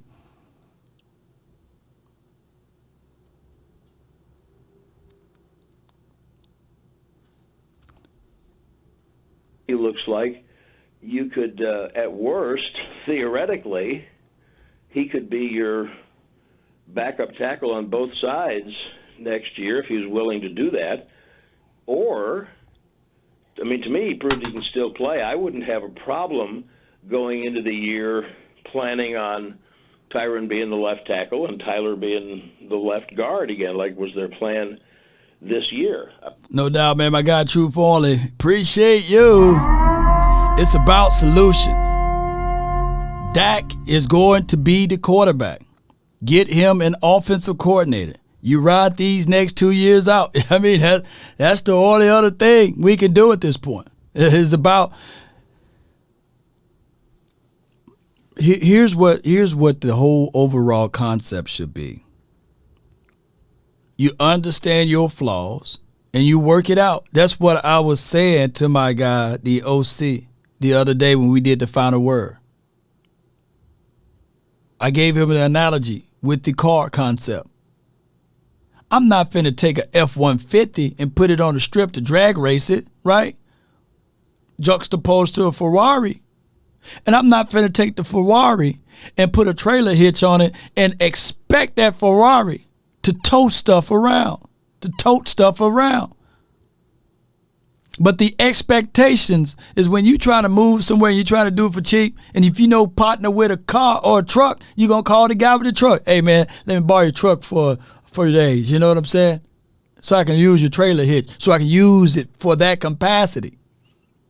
It's all about usage at this point. But what we can't do is convert that truck into what a car need to do.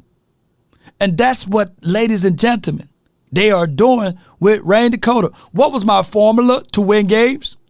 Where do I want Dak Prescott to be at? 24 to 27 attempts throwing the ball. I wanted him to be there. Why? Because I graduated top of my class in economics. You know, I got a nice plush job. I do a lot of things with it as relates to analytical stuff. I'm an analytical type of guy. I deal with numbers all day and multitudes of millions of dollars. I understand that when you want to be able to understand the law of diminishing rates of return and the law of averages, you don't want to go beyond that. You want to be max capacity. And I ain't talking about the Pareto efficiency at this point. I'm talking about, logically speaking, with these teams, stay within the parameter of the numbers of making you higher percentage of winning. Run the ball. Law, would there have been an interception on 2nd and 2 if they ran the ball? No. The propensity of that would have increased. But I talked down on the level where it's, hey, don't throw it there. Dak Prescott, somebody need to be chastising that boy. We can't throw it there, man. We can't run hook routes there. There's no accountability to this. Glenn Capers says, Law, we need to fire Kellen Moore and hire Norv Turner as an offensive coordinator and draft a running back so that we can create easier reads for QB1. Play action is better than the shotgun. Glenn, I agree with your statement, but I think Norv Turner, him and his son, Scott Turner, that's just retreading the whole thing. What, you want to get Scott Turner now? yeah, come on, baby. Come on, you just can't do that, you know. That's just the reality of it. I think that, you know, at this point, we just need logical reasonings. Play to the strength of your quarterback. No, Norv Turner. If y'all want Norv Turner here, y'all let me know. Oh my gosh, man, Dak straight up threw an interception directly to a wide open CB. This is Chris Money. Appreciate you, dog. Let's go. I wouldn't have a problem with that. That's kind of up to Tyron and up to them on what they can spend. Zeke's a different story. It's painful. I'm just a big fan of his approach. How hard he plays, how he leads, how he's grown up. But it's obvious that he's just not the player that he was. And it's going to be hard to figure out how they're going to make the money work. I see DCL. And what role he would have, even if he would play for whatever you wanted him to play for, what would his role be? Because I think we've seen over almost half of the season, that he clearly doesn't have the explosion that he did before, and it's hard to figure out what his role would be. I wouldn't say absolutely he's done until I knew a little bit more about that. There's a place for him, but it's harder to find what his role to productivity would be. I want to bring this up. One more note about the game, because Peyton said you had a similar reaction to us. What were you and Babe saying about the Turpin kick return? Can't figure out why in the world he didn't score. Looked like he got up to that last level, and it's like he turned around and backed into the kicker, like he was trying to spin out or find a different lane, and that would have been a big play psychologically, because it is a way to score. And I was really surprised that he didn't score. It looked like he had it. For the second straight year, we're talking about end-of-game operation. Don't talk about it, y'all. Don't talk about it. Series of plays yesterday, from Dak taking on the D lineman to the back-to-back Schultz plays to Zeke playing center.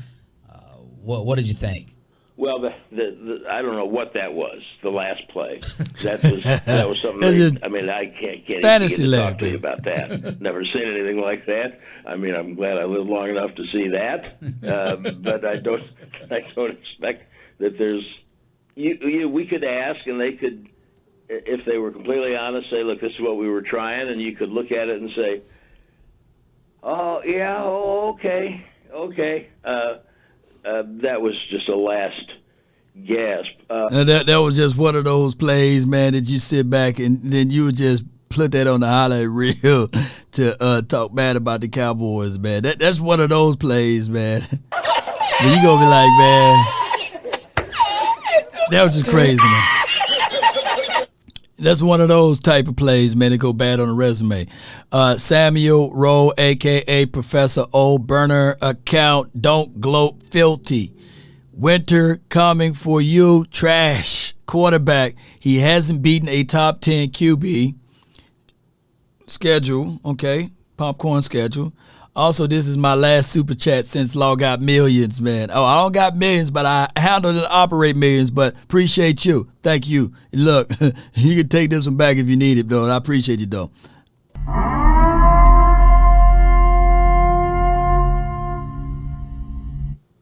Let's go. I'm an analyst, by the way. You know what I'm saying? That's what I've seen. For those who don't know. It wasn't going to make a difference, I don't think, ultimately, but I'd like to see Schultz get his foot down, drag his feet there. But I just wish they had used the tight ends more consistently throughout the year. I thought they had 3 tight ends, including Hendershot, even McEwen a little bit, but I thought they had 3 tight ends available to him most of the time. Who could be bigger weapons than they were. Shout out to you, Eastside Haru. Diehard Cowboy fan. Appreciate you. They had tight ends who could be more weapons. It didn't seem to be what they wanted to do, how their offense was constructed. So I'd have liked to have seen a little bit more out of that. I mean, you have to understand some of it in terms of criticizing the late game operation. You have to define late game, and you have to just understand what the whole game felt like. 7-point lead never looked so big, but there were things. I think there were things they could have done from the middle of the fourth quarter to help him out a little bit more than they did, I think. No doubt, man. All right, so that was the mighty Brad Sham. Shout out to him and all what he do for 105.3 The Fan in the Cowboys community. There will be some of this talk right here, man. We're going to have to go through some draft simulations and stuff like that. No doubt, no doubt. So allow other people to spit their minds, like the Niners, like the Eagles. Those are the only 2 that can spit their minds to us right now. Any other team, and they really got to sit back and lick their wounds too. Allow, of course, if they doing it, AFC talk like the Cincinnati, the Chiefs. Who else over there? Yeah, Cincinnati and Chiefs. Yeah. I don't think Cincinnati fans, they don't really talk that much. They cool people, man. Chiefs fans, you know, it was only like one or two people from the Chiefs community that do a lot of trash talking. But Niner community, they have every right to smear us, man, to talk and sully us and spit upon us, tell them. They have every right to say Purdy is better than Dak and everything. I mean, you can't go back and forth with that, right? Call my phone, but hit my line. Only ones who down for real, I'd yell at y'all enough, man. Come on.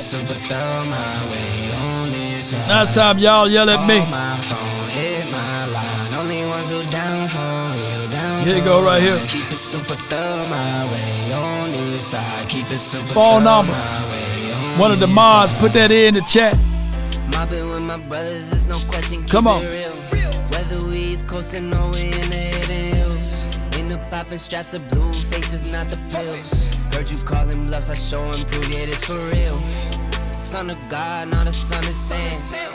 Keep it off the books and keep it coming in. There are 6 participants in the conference. Please announce yourself. All participants are muted.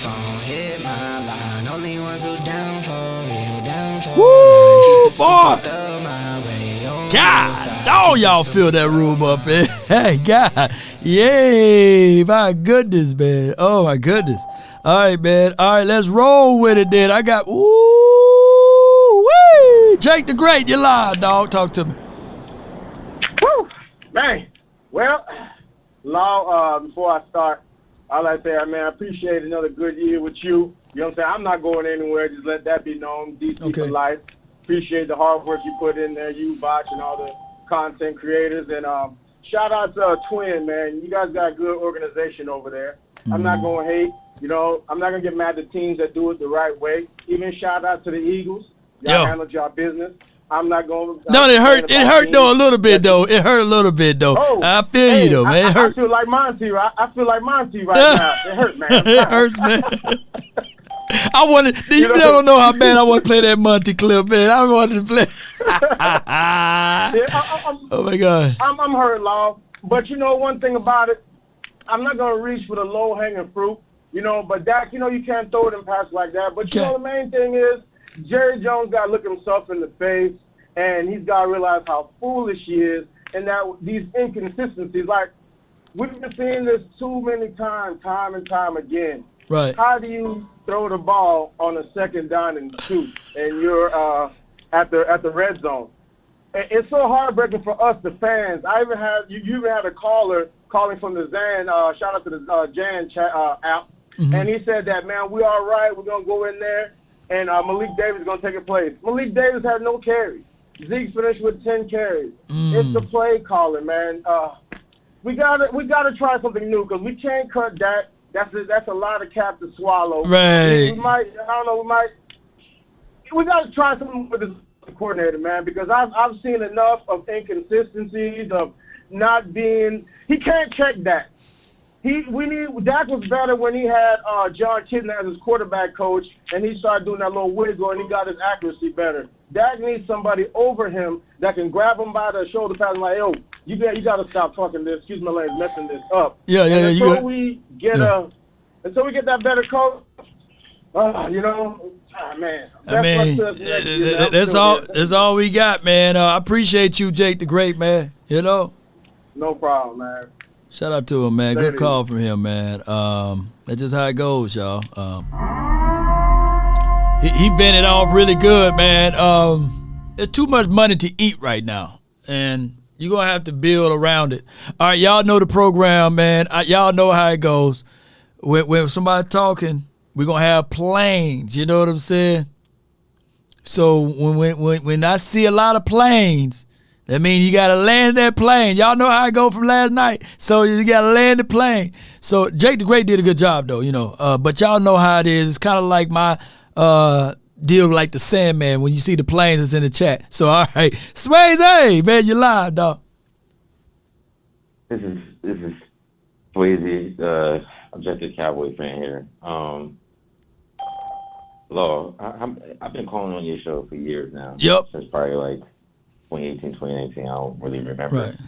And I've been telling you for years, Dak Prescott, he's in the Alex Smith, the Ryan Tannehills, the Kerry Collins from back, and he's in that class. And it's hard for you to win when you have an average to above average quarterback. Look at the quarterbacks that's playing in the conference championship games.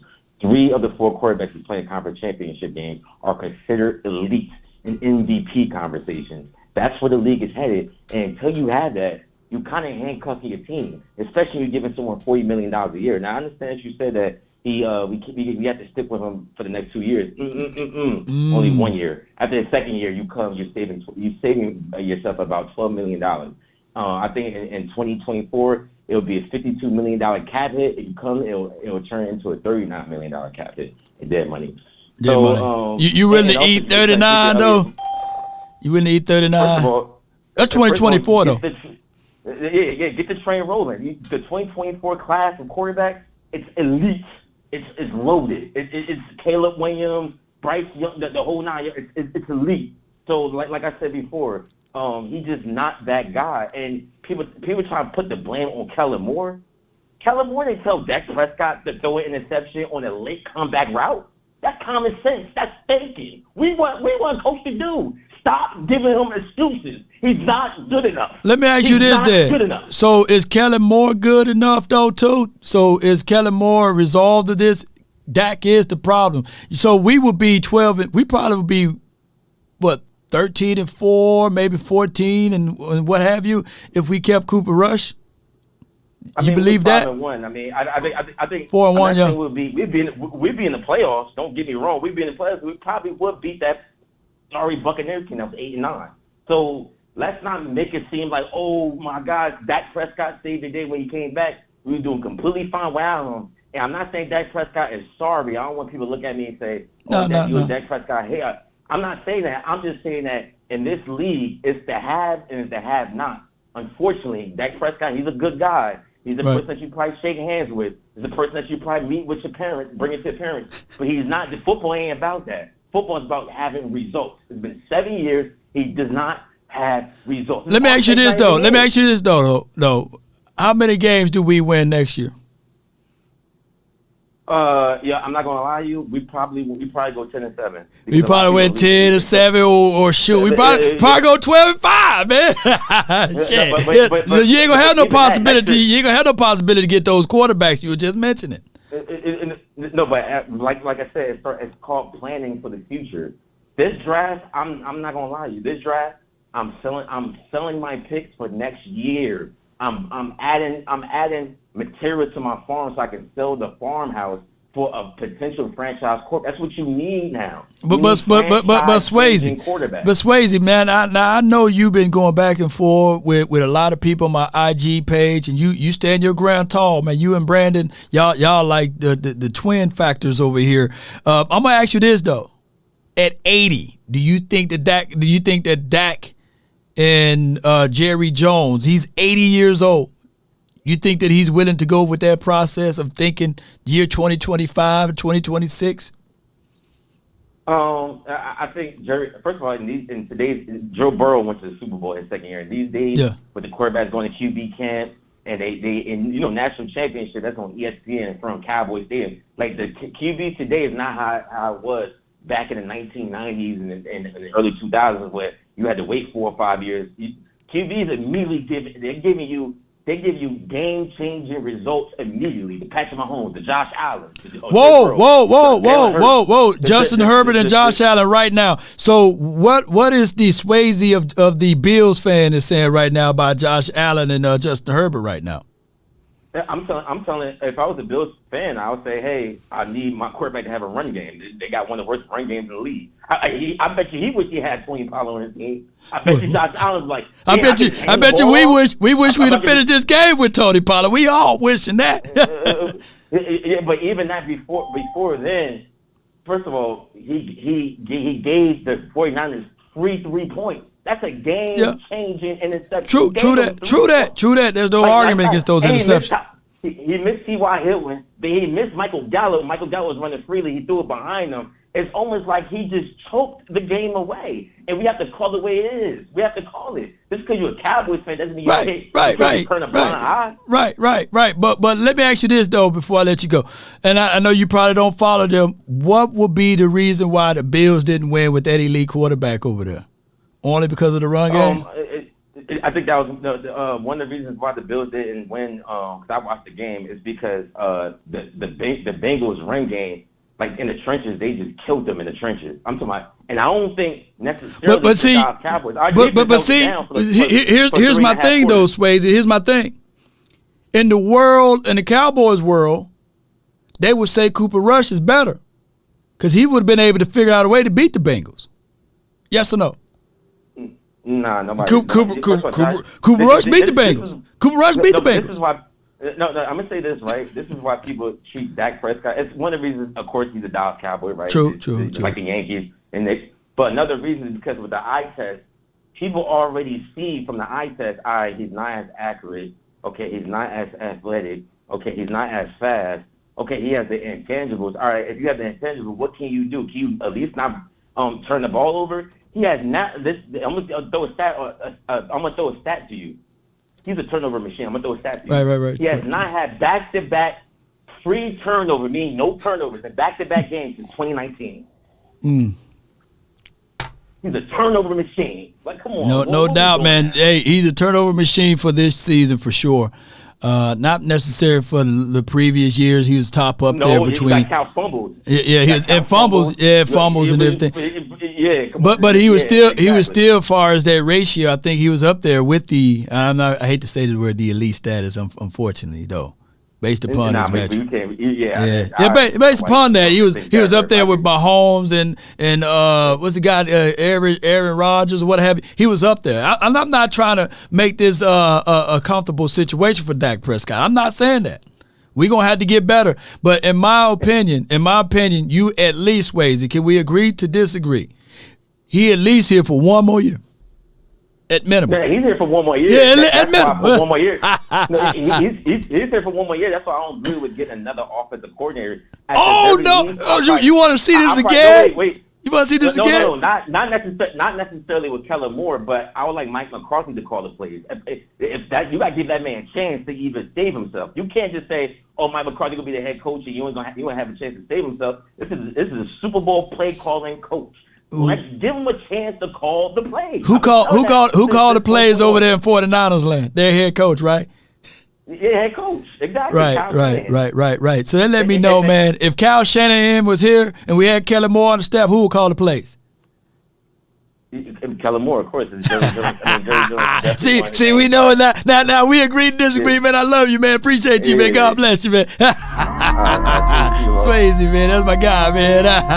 Oh, my God, man. He going to have a ton of energy, man, over there by Instagram. I'm telling you, man. He come gloves off on Instagram. Man, I seen a series of law. He get into fights with everybody on Instagram. But y'all get what I'm saying, man. Hey, this is a difficult situation for us, man. But I'm not making this up, man. I got to go in the order it was received. And I kid you not, the next caller is my dog, my brother from another mother, man. And y'all know who he is, man. Oh, my goodness, man. Guess who the next caller is? Let me see y'all put it in the chat. Let me give y'all a hint. It start with a B. Y'all know, it start with a B. Guess who the next caller is, man? So it is. Y'all already know who he is, man. Let me put him up over here, man. Brandon, you're live. What it do? I was trying to sound like that clown VIP, but I don't even want to sound like that. Wait a minute, man. No. I want VIP. I want and please do not put them on my call. I do not want to talk to them clowns. Put VIP, and I respectfully say this to Lady Jessica, the Queen, respectfully, and I mean this, respectfully to Coach AJ. because that man is a good man. He texted me earlier with all this Dak stuff. Oh, that. Oh, that. Hit me up early. I'm putting the kids on the school bus. Coach AJ, ooh, with this little Dak thing. I want all of y'all to come to the front of the congregation because Brandon Ross needs to speak for just a few minutes. And, Lo, I know I don't got that much time. No, go ahead, man. Go ahead, man. Pray for your family. I love your show. Although I disagree harshly with all that crap you was doing with that, I disagree with that. But the other stuff you were saying yesterday, my God, I could have did a praise dance for you. But I want to get back to these other folks. Now, I was all year long, I kept saying the same thing. People disrespecting me, calling me out my name. All I said was, Dak Prescott in the playoffs does not come through. Oh, okay, my bad. In the playoffs, unless he playing the 8 and 10 Tampa Bay Buccaneers, Dak Prescott really good. Unless he playing the 9 and 7 Seattle Seahawks with a broken down Russell Wilson, man, Dak is really, really, really good. All I have ever said was one simple thing. If we let Dak run this offense like he Patrick Mahomes or somebody, which he has proven he is not, we will win the game. We did not stick to the formula. All season long, Dak has been doing the same thing, which made Law get on here and have to turn himself into a presser to excuse what kind of interception it was. This dude throw the worst interceptions you can throw. And even if you want to say that was Michael Gallup's fault, which you could maybe get one good point in, the route was bad from the start, and he still threw the ball. The second interception was the worst interception I may have seen in my life. Like, I'm so done with Dak, it's not even funny. I realize we probably can't cut him. We could trade him, but he probably going to say, nope, I vetoed it, I don't want to go there. Dak Prescott is who I said he was. He's a below to average quarterback, period, end of story. We need to find a way to get more pieces around him. Dak Prescott, let Amari Cooper go. Don't be fooled and say, oh, it was just Jerry Jones. No, it was Dak Prescott, too, because he did not say a word. Law, is that a lie? No, he didn't fight for him now one time. You're right. So, ain't no way to rebuttal on that one. All I'm saying is, y'all excuse every interception. Oh, well, it's this person's fault. We at home now. So who fault is it now that we at home? Who fault is it now that everybody got to go to work and get laughed at? I don't like getting laughed at, but I got to sit up here and say, how do I? Dak Prescott, I'm done with him. But I said this in the preseason, and all these people get on here, they can't articulate their points, so they try to come at me. Well, actually try to articulate, what is Dak Prescott? Who is Dak Prescott? Like, what does he need? He clearly needs something, because at the end of the day, he's not that guy. Let me ask you this, though. I did get a chance last week to get you to say that he ain't Kirk Cousins. Yeah. So he ain't he's better than Kirk Cousins. He's better than Kirk Cousins now. Man, I'm so done with that. And y'all, hey, look, when you gonna show that? You show he all ain't that Kirk Cousins. BS about, oh, look what Michael Gallup did. When you gonna show that underthrow of Michael Gallup? When you gonna show that underthrow when he went up the middle, when CD went up the middle with the linebacker, and if he had just threw it with some air, it would have been a touchdown. When are you gonna show those mid throws? Wait a minute, man. Give me time, man. Give me time, man. Give me some time, though, dog. Appreciate you, though, Brandon. Hey, how about them Cowboys? I just wish we could do something with Dak Prescott, because I'm done. VIP, baby, wait. Oh, my gosh, man. This was Brandon right here, Ross Shining moment, baby. Shit. Oh, my gosh, man. All year, man. All year, man. Woo. I gotta accept this one, though, man. I gotta accept it, because if it was the role reverses, I letting him have it the last week, and he's letting me have it this week, man. every interception, man. Brandon Ross was living rent-free in my mind. Every time Dak dropped back and he threw that, I said, damn, Brandon. I thought of Brandon, man. Y'all don't, yeah, I know what Brandon like. He got the dreads or what have you. I can just see Brandon like, yeah, I'm telling y'all. Oh, my gosh, man. And every time Dak Prescott was just this awful throw or awful marker, I was like, man, that Brandon got more and more material. And then it started creeping over to Stephen A. Smith, Shay Sharp. I mean, we got more and more people living rent-free in my head right now. They just all in my head playing Uno. They playing cards and dominoes, man. They are living rent-free, baby. They like, yeah, man, how many books you got, dog? Well, I got 2 in the possible. All right, man. At least I can laugh about it, though, right now. It hurts, though. It ain't smooth selling, man. Especially when he took away all of my bullets, man. He took them all away from me. Where else I can go, y'all? Can we have somebody to give me a little hope? My only hope would be this right here. Kelly Boy, you know. That's my only hope. I got nothing else. Where else I got? Maybe if we go out there and get another wide receiver or what have you. But I'm having a funny feeling that the Cowboys are going to sully my guy.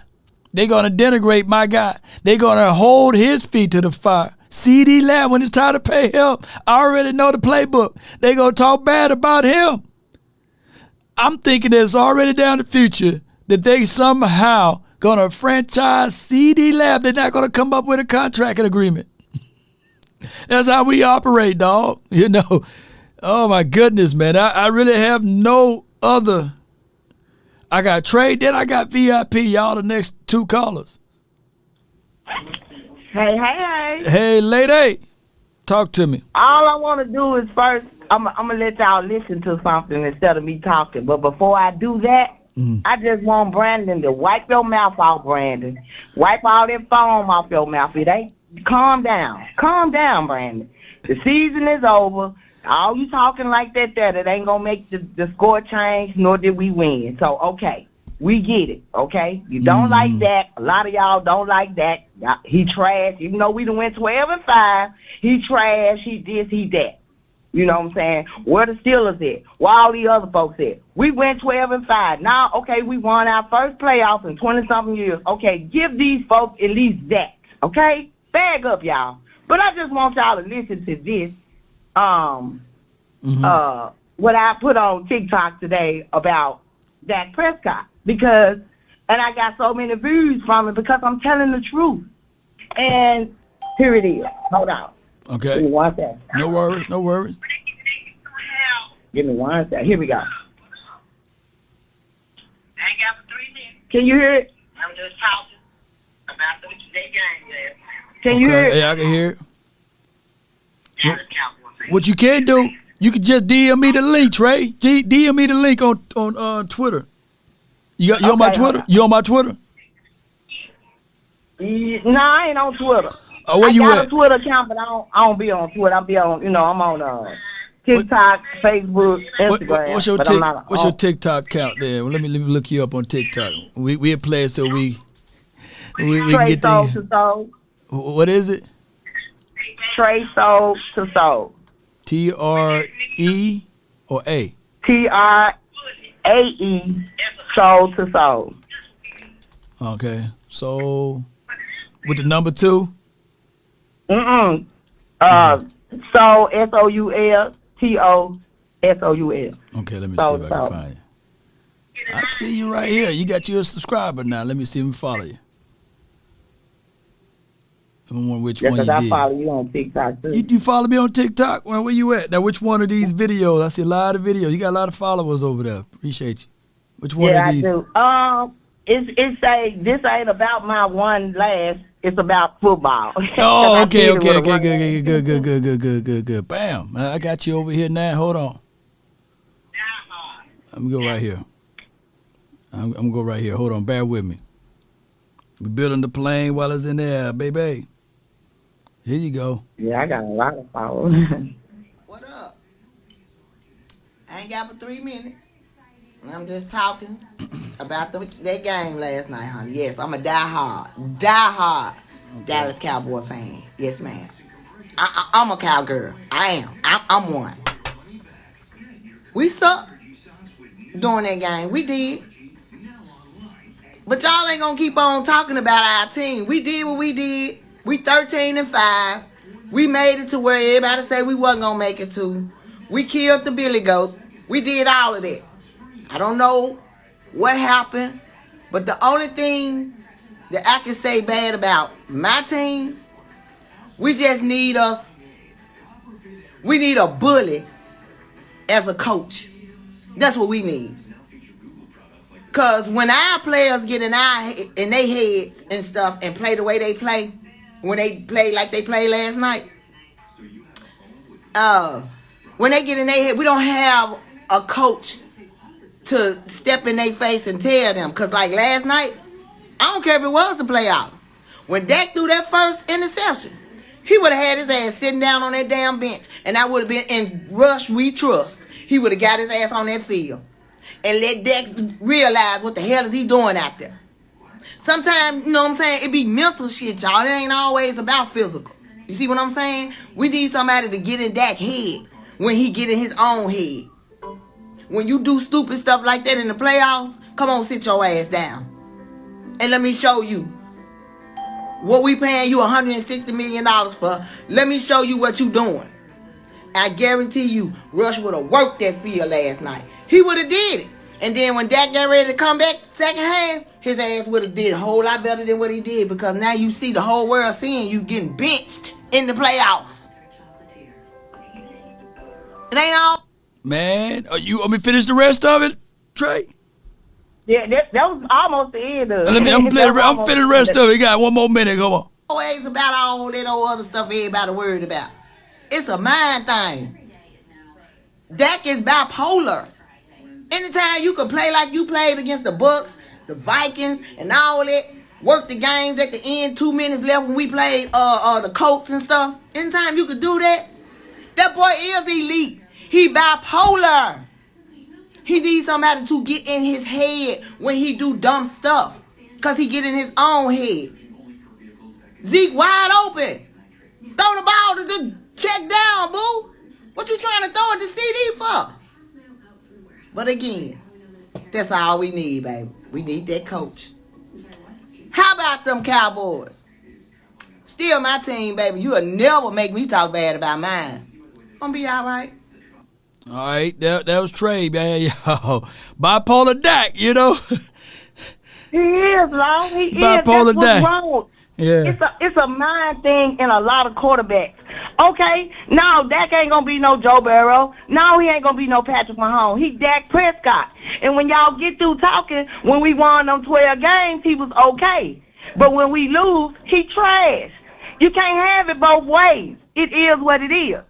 But when you get through talking, I think he's fine. It's just we need better coaching. I don't care what nobody say. Because look at Bruce Arians. Look at all these other coaches that's on these teams. Just look how you can look at them and tell. Sirianni looked like he be cursing them folks out. He looked like it. I'm just saying, y'all. And when we make a mistake, we get pat on the back like Jason Garrett did. No.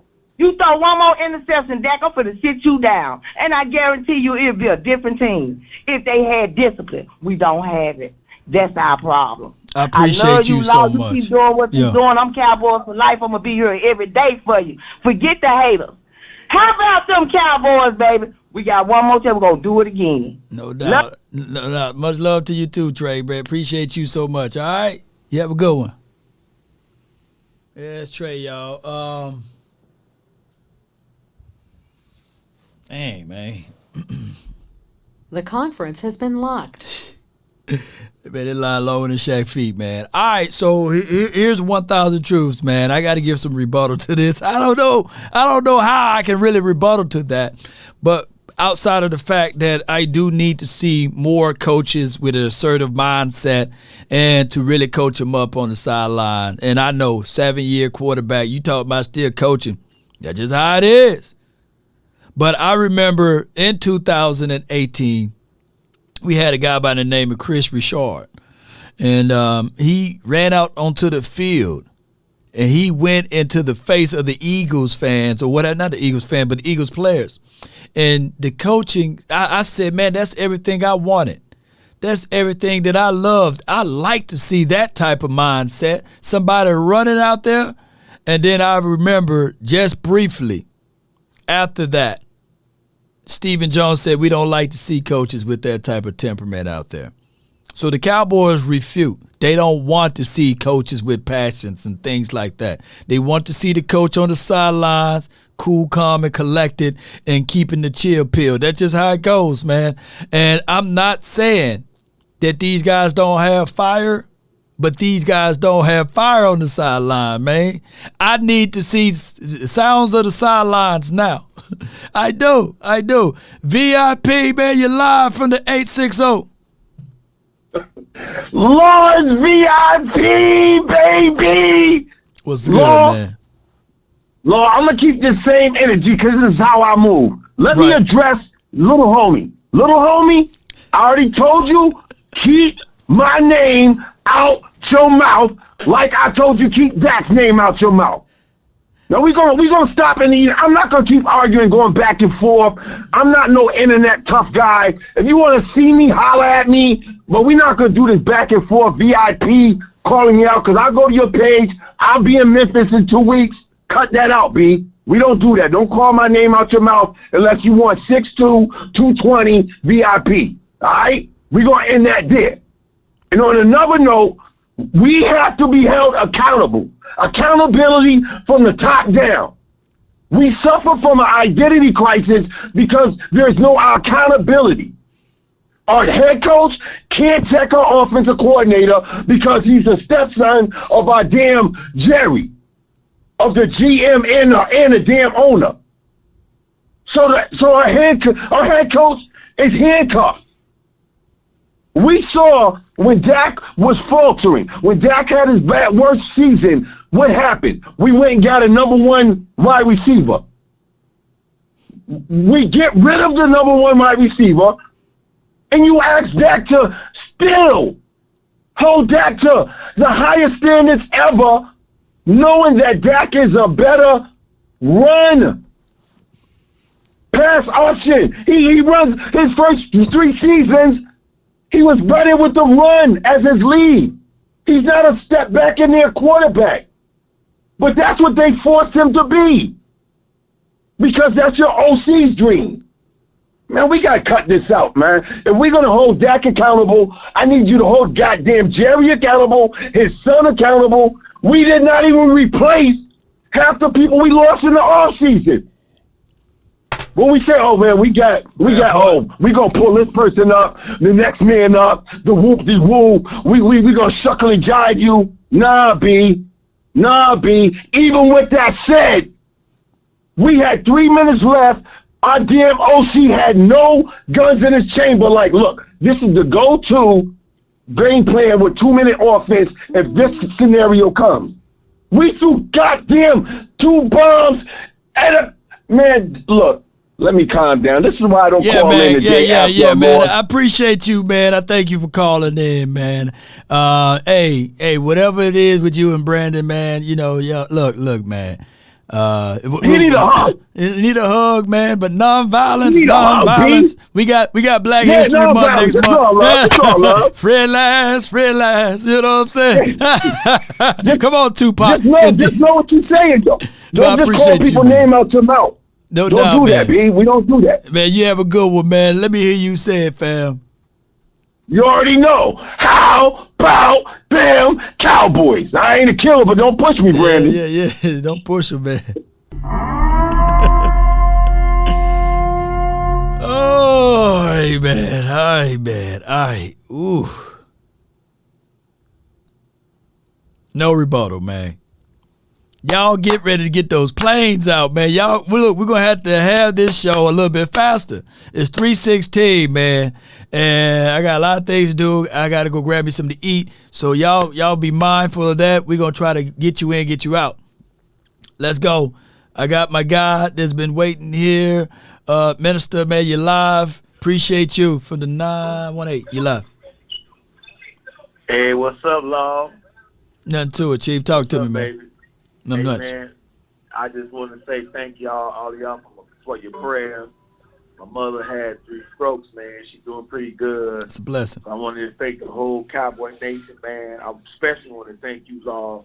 I know I've been trying to pick you up on Yahoo and all that, man, kind of log you into my thing, man. So I'm still trying to do that. But I want to thank the whole nation, and especially you, man, for lifting Appreciate up my it. mother, man. So my Thank mother you, early man. and sickness. So thank you. You know, I'm almost in kind of tears right now, man, because of all the stuff that happened and my wife moving around and all that. So, yeah, but we kind of stable and we get where we want to be. My wife is doing very good. So thank you, Law. Thank the nation. Thank the whole Cowboy fan base, man. All of y'all that prayed for me and lift my mother up. So first I want to say that, man. I love you, brother. So don't be surprised if I might start crying on here. So I got you, I'm man. just saying, man. Thank you. Appreciate Thank you very you. much, brother. Appreciate you, Minister. For all that you did for lifting my mother up. So mother's still here. And I just want to tell you, man, I love you, brother. I don't know in life I may not ever meet you. But one day I'm going to see you in person. I'm going to come to your house, visit you. I'm going to cook your family a whole dinner. I'm a culinary chef. as well as a preacher, forklift driver, small business owner. Man, Thank you, man. man of many titles, man. I appreciate Thank you so much, brother. But Thank you. anyway, man, this game, man, it's so depressing. It hurts, man. It hurts because I don't feel like we should have lost the game. I mean, I didn't see us losing this game at all. Not at all. But I agree with a few other callers I've heard them say that I feel like, though, that we definitely need some discipline. We need a coach that, okay, now when I first became a Cowboy fan, it was Dandy Don Meredith was our running back. I mean, Dan Reeves was our running back. And Dandy Don Reeves was our quarterback. Right. And, man, I tell you, Jimmy Johnson, I'm going to tell you this. If anybody knows Jimmy Johnson, if you watched him and when he was at Miami, right, when he came up to Dallas, Jimmy Johnson would have not have stood for a lot of things that goes on. He wouldn't have stood for it. We need players like Emmett, Michael, and Troy Aikman. They will literally get in people's face. They didn't care if you got mad, if you got pissed off, if you just threw your head away and had a heart attack. Jimmy Johnson didn't care. Because he's going to get in your face. He's going to say, you do that again, God. Yeah. See, I'm going to say this, Zach. I mean, I play football. I'm coached. No but doubt. I know this for a fact. That sometimes you got to get in the guy's face. You got to say, we're not doing that. No doubt, no doubt. That other gentleman that said that earlier, there's got to be somebody there that just put people in their place. No doubt, man. That's the minister, man. I appreciate him, man. And prayers out to his mom and all of his people. Shout out to him and glory be to God, man, that she is able to see another day and beyond, man. And I get what he said. Great points, great observation of the game. This is something that a lot of people got their feelings on about this game, and it's hard. It's hard to take a loss, especially when it is harder to accept a loss when you know the talent is there. If I can say that in that way, it's harder to see a loss when you're supposed to figure out things to say to yourself, the talent is there, the skill set is there.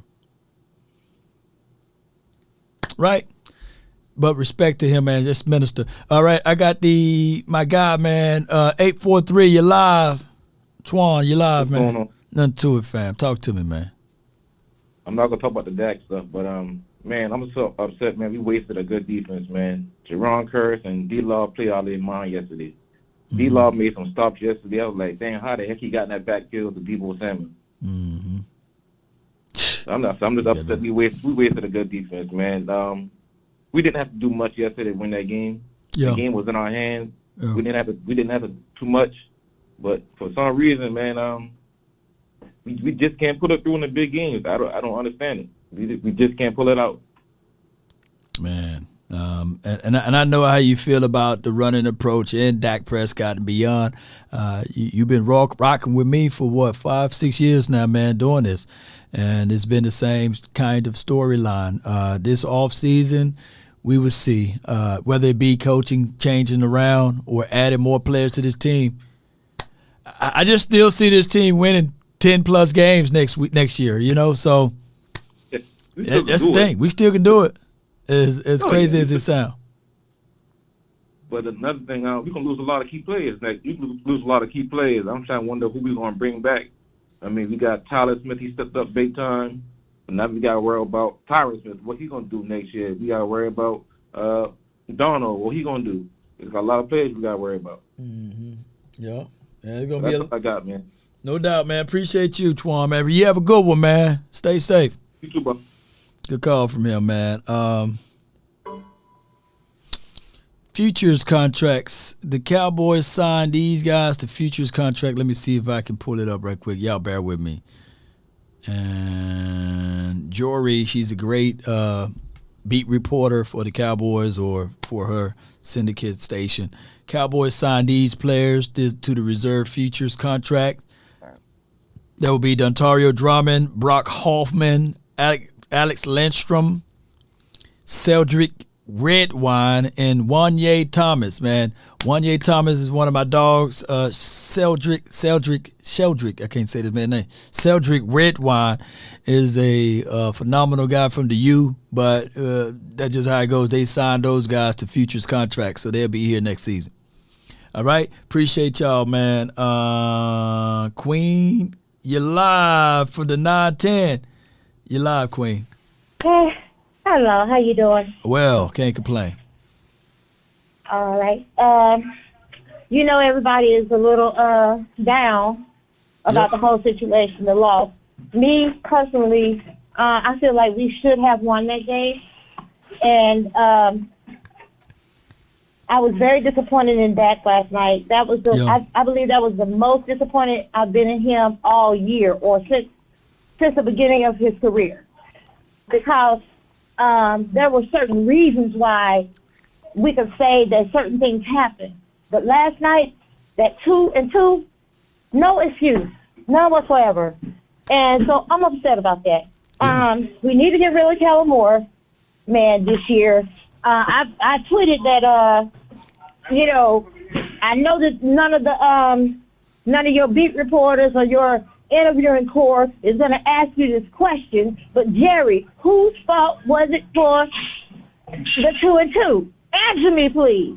You know, and I know he's not going to say nothing to me, because who am I?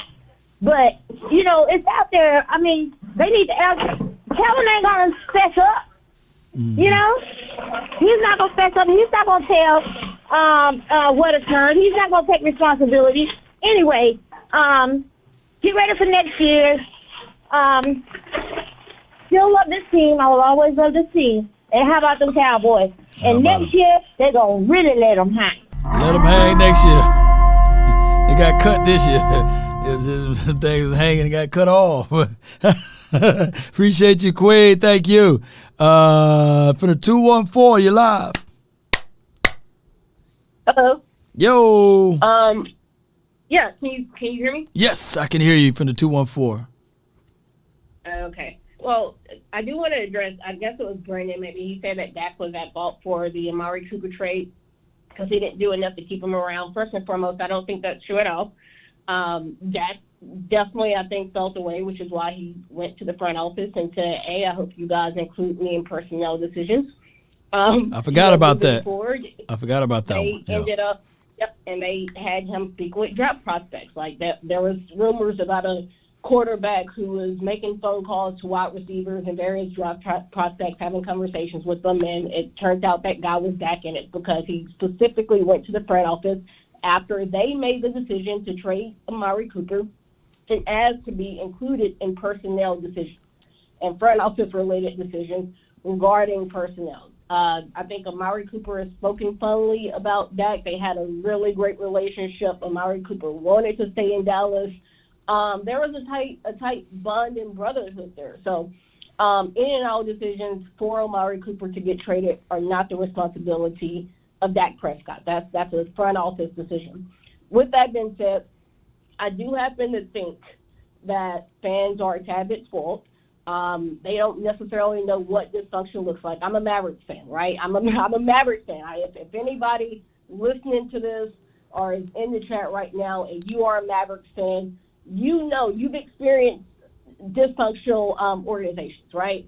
That roster is absolute trash. They are horrible at drafting year after year. And they don't do nothing in free agency. It's the same thing. You got Luka, and you don't have nothing around Luka, right? They don't have nothing around Luka. They have a horrible draft room. Like literally, the GM Donnie Nelson was not even in the draft room when Josh Green was drafted a few years ago. It ended up having to be some analyst who decided to just pick him on a random. So they wasted several years of Dirk Nowitzki's proms. They're wasting years of Luka's, obviously, of his greatness as well. They have a horrible cap situation. They traded away several picks for KP, and that didn't work out. My whole point here is I understand what dysfunction looks like. The Cowboys are not that situation, right? Jerry Jones did his job by continuously convincing Will McClay to stick around when he's had opportunities to go and be BGM elsewhere. It's because of the tight relationship that he has with the Jones family, that his family has for the Dallas Cowboys, for Dallas in general, that they stuck around continuously. Jerry Jones did his job by convincing Dan Quinn to stay around for another year as well, which was obviously pivotal and crucial for defensive continuity. Jerry Jones has continuously did his job as well by drafting and producing talent. So around making sure now coaching is obviously a different situation, but you cannot say that this team has ever really had a talent deficit.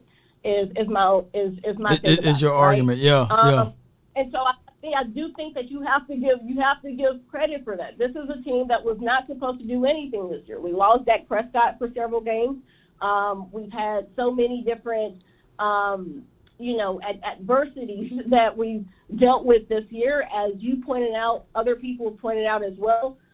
This is offensively, we were not as good a team, right? Right. There were some O-line questions that we had. There was some, we had Cedric Wilson go off to the Dolphins. We had Lyle Collins getting traded. We had Amari Cooper out of here. Like, this team, coming in, we had, as fans, we had a lot of questions. Let's be perfectly honest. The vast majority of us did not really have a great deal of hope. And even with Dak Prescott missing 5 games, they still went out and they won 12 games. They were 12-5. Not only did they win 12 games, they also won a playoff game. They went to the divisional round. And absolutely, that was a very winnable game last year if Dak Prescott, reduces the turnover margin, right? If we take away those, and so we definitely have to criticize for that. But I think my point here is that it's not as, I think that there's definitely some hope. And I do want to give even Jerry Jones credit as well. This is not the Colts. This is not the Texans. This is not a Dolphin situation where dude was literally just fine for trying to tank or some shit like that. Oh, right. Excuse my language. No, you good. My bad. You good. You get it off your chest. I feel you. What's your name? What's your name, by the way? Shishi. Shishi, let me put it in here. No, that's okay. And the thing got your government name up there, but I ain't gonna say that. So what is it, Chi? Oh, yeah. Shishi is just a nickname. I didn't mean to go in a rant. No, you good. You good. And you in the DFW area too with the 214 number. I appreciate you. So that means you're close and you're well connected with the community of the Cowboys, and I feel you. And we're gonna have to figure this out next year. That's what we got to do. You think Kellen Moore stays, or they gonna move on? I would honestly, I do think that Kellen Moore is extremely talented. let me be perfectly honest. I do think that he has a bright future. But I would personally like to move on. I would want to get rid of everyone from the Jason Garrett era. Okay. I think it's time for us to move past. I don't know that we necessarily, because we have such a short window where we have extremely, like, the talented young guys are coming up towards the end of their rookie contracts. So our window is limited, right? I don't think that we have Michael Parsons and Trayvon Diggs and CeeDee Lamb. They're getting ready to come up, towards it's about to be extension talk time. Right. And so I just think that we should not be wasting. I don't know. I feel a tad bit torn. Because if you bring in a new OC, obviously there's a difference. Well, unless Mike McCarthy is calling plays and stuff, there is a different offensive identity, and sometimes it takes a little bit to acclimate. But I'm just thinking that we need an overhaul. When people talk about, the offense's inconsistency, I have to point to Kellen Moore, to that as well. I do think that he deserves a tad bit of blame.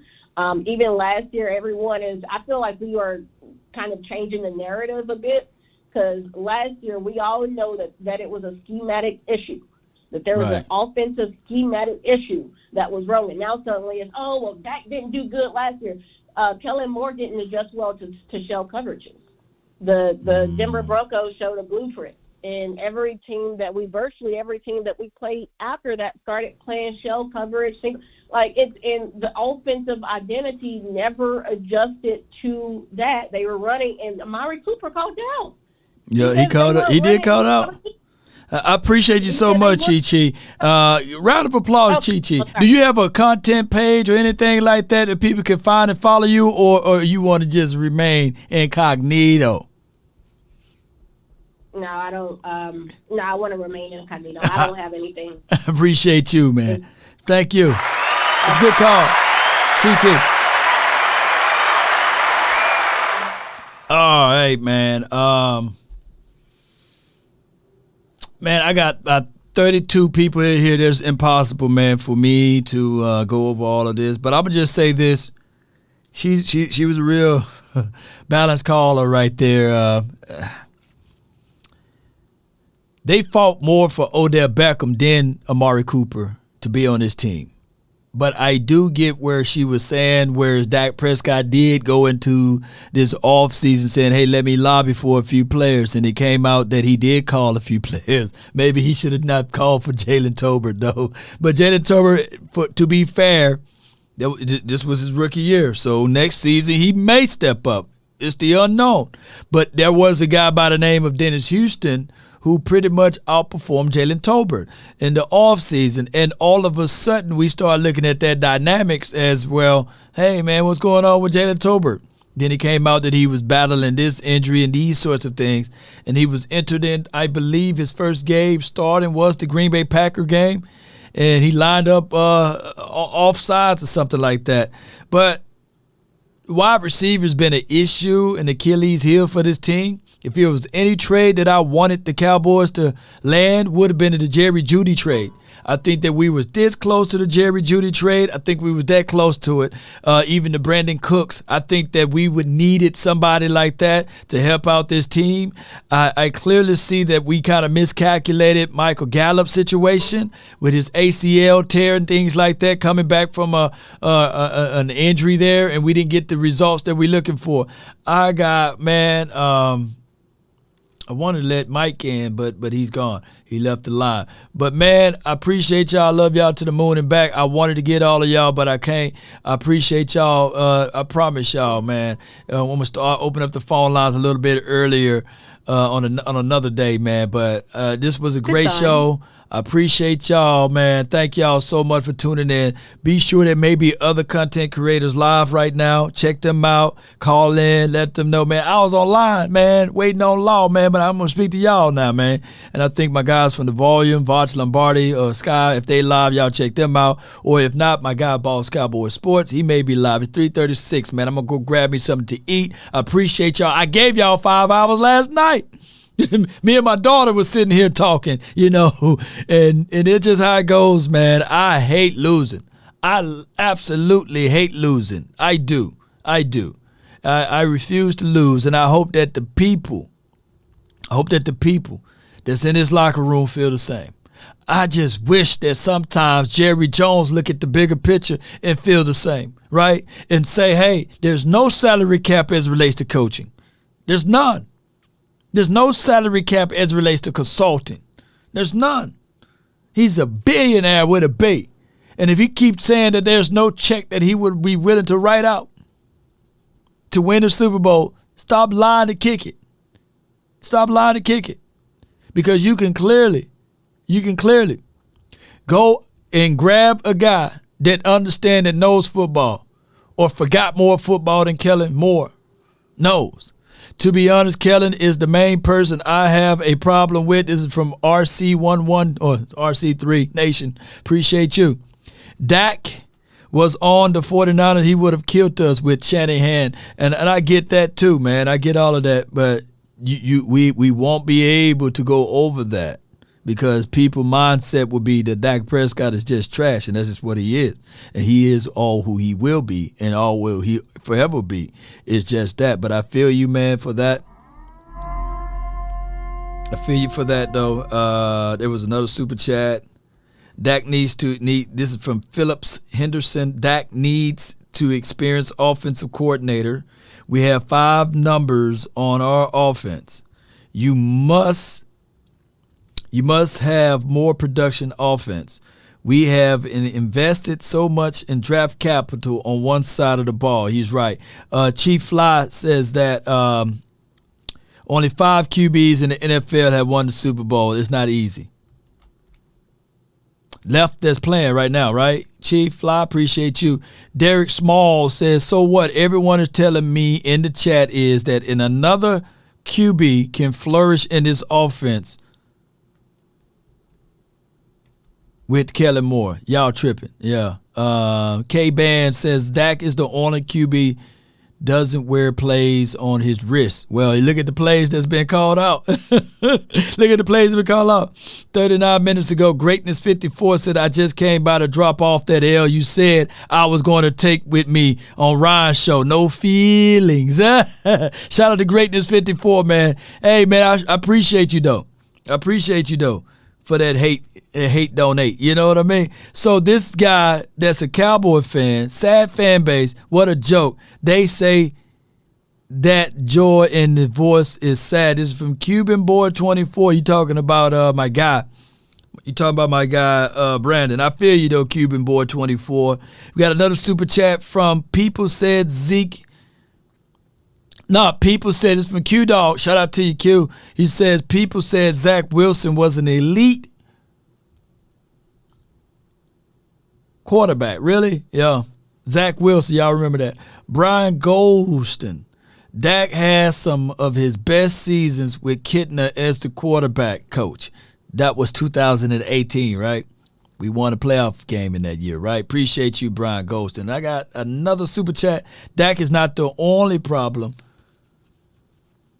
Brady and Wilson had a bad year. But, this is all as well. Appreciate you. Kevin Turk Edwards says bring in Byron Leftwich as the offensive coordinator and Michael Vick as the quarterback coach.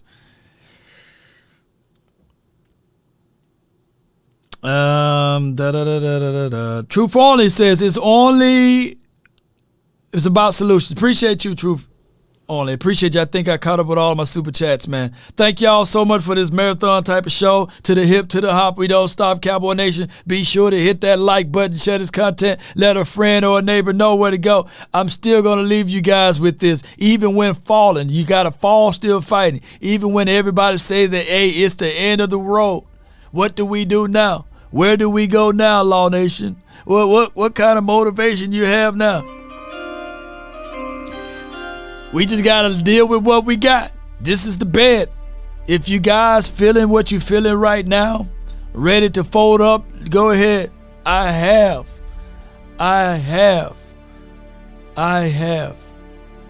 no reason or explanation for you to say, hey, I'm going to stick and stay.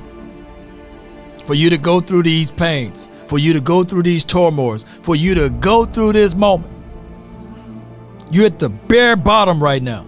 Nobody's talking about the Bills losing. Nobody talking about the Jaguars losing. Nobody's going to talk about the opposing teams like the Seattle Seahawks that lost in these playoff games. Nobody's going to talk about the Giants. Everybody's going to talk about the Dallas Cowboys. It's going to be the conversational line, I guarantee you, even next week. It's going to be brought up in the Super Bowl. The Dallas Cowboys. That's just how it goes.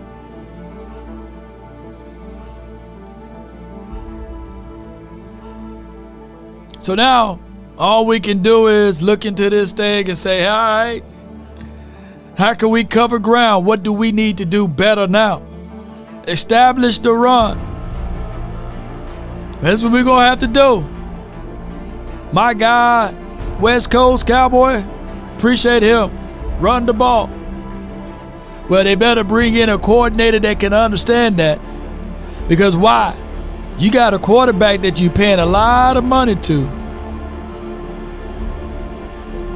That if you cut him, you're going to eat $89 million. And if you cut him next year, you're going to eat $40 to $39 million. That's a lot of coins. So regardless, when you have an issue and you have a problem, you got to figure out ways to work around that.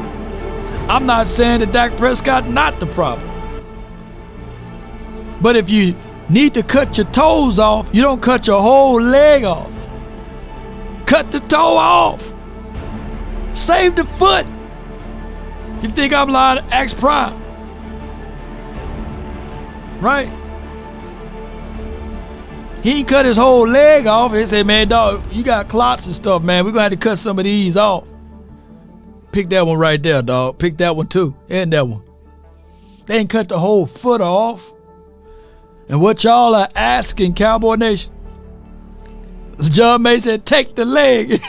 No. You going to have to cut one of them toes off, Kelly Moore. You going to have to do this, man. That's the only reasonable situation right now. Don't cut the whole leg off. What did my guy Boosie? He said to Wade Phillips' son, don't cut the man off. He might change his mind down the line.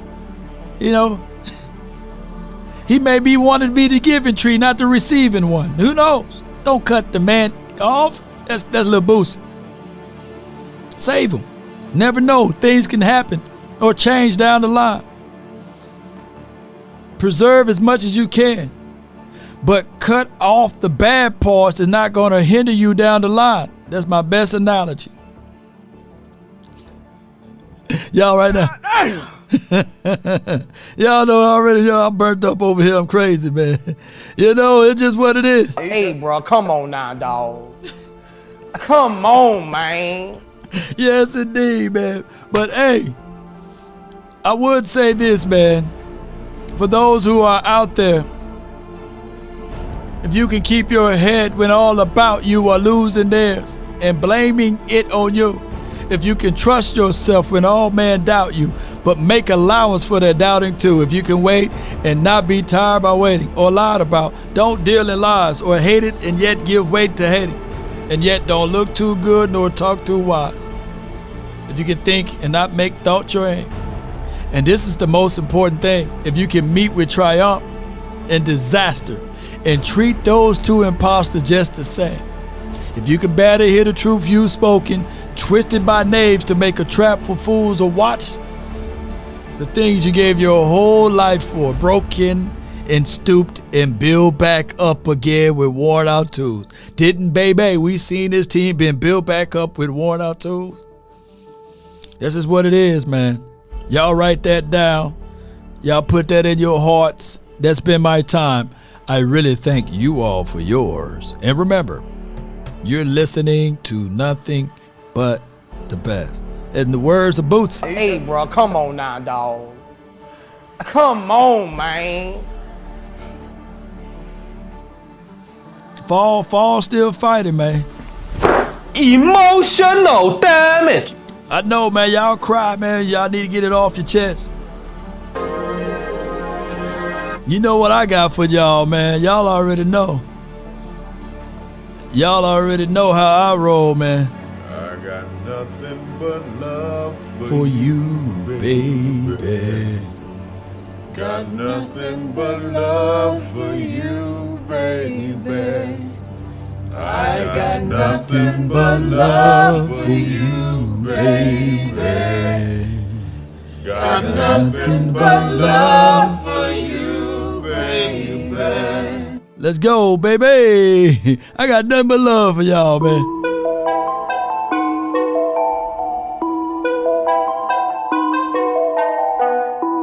Is there a heart in the house? Sad times, baby. Nowadays, nothing really excites me. Only one of me and nobody's like me. Phone ringing and I tell him it's ice. I got wifey on blingin', she ice. Freeze, photo, please, no photos.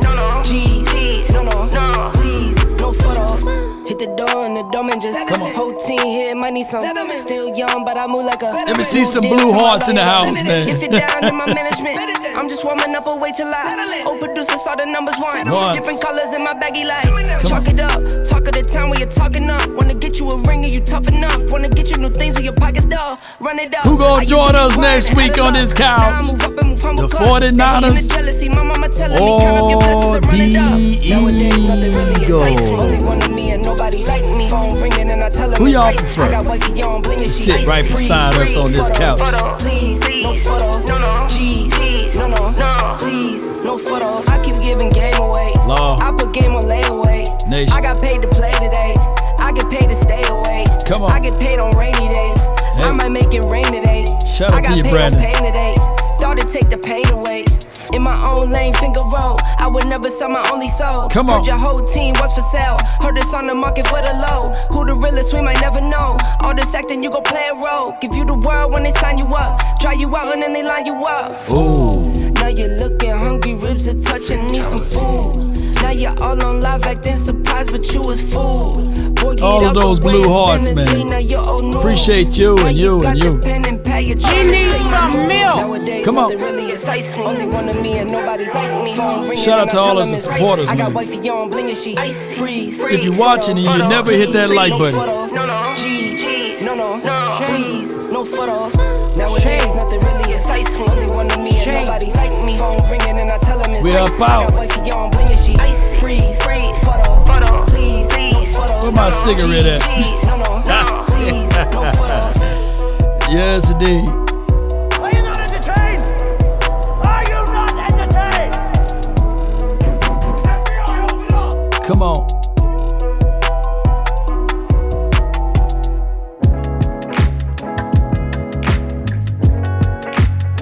Smoking is bad for your habits.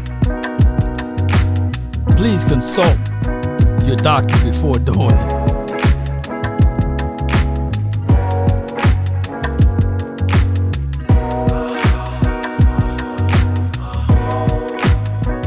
Come on. Take a drag of my cigarette. Breathe me out, breathe you in. Yeah. Take a bite of my burger, babe. Save a last bite for you. And For you. we tell her, baby. Don't let the street lights hit you all alone. You know it's dangerous to go alone. Don't let the street lights hit you.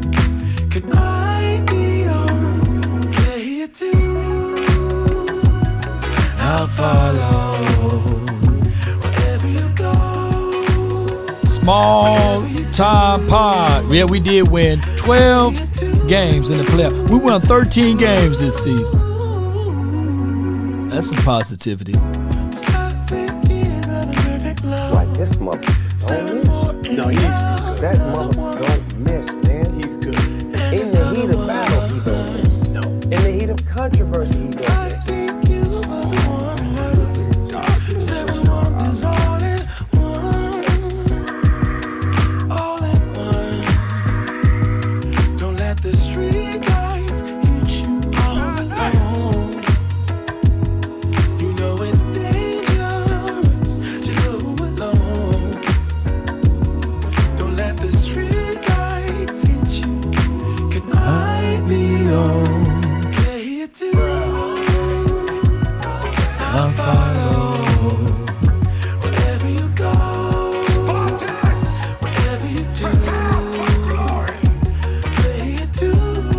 If it's your birthday this month, happy birthday to you all. My birthday is in 9 days, man. Or 10 days now. 10 days, yeah.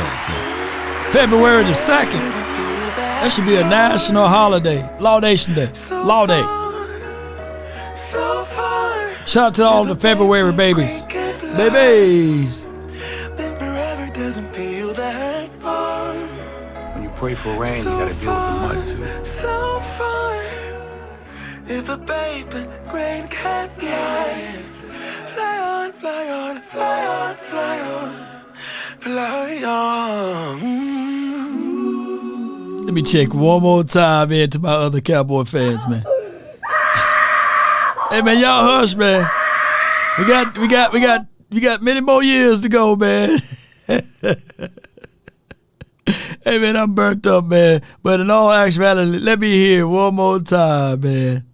I got nothing but love for you, baby. Got nothing but love for you, baby. I got nothing but love for you, baby. Got nothing You have to but be love your biggest fan. And when things are really tough and they're really rough and nothing's working, but there's something inside of you that says, I just have to follow that. Because you don't know who you're going to meet, who you're going to meet, who you're going to meet.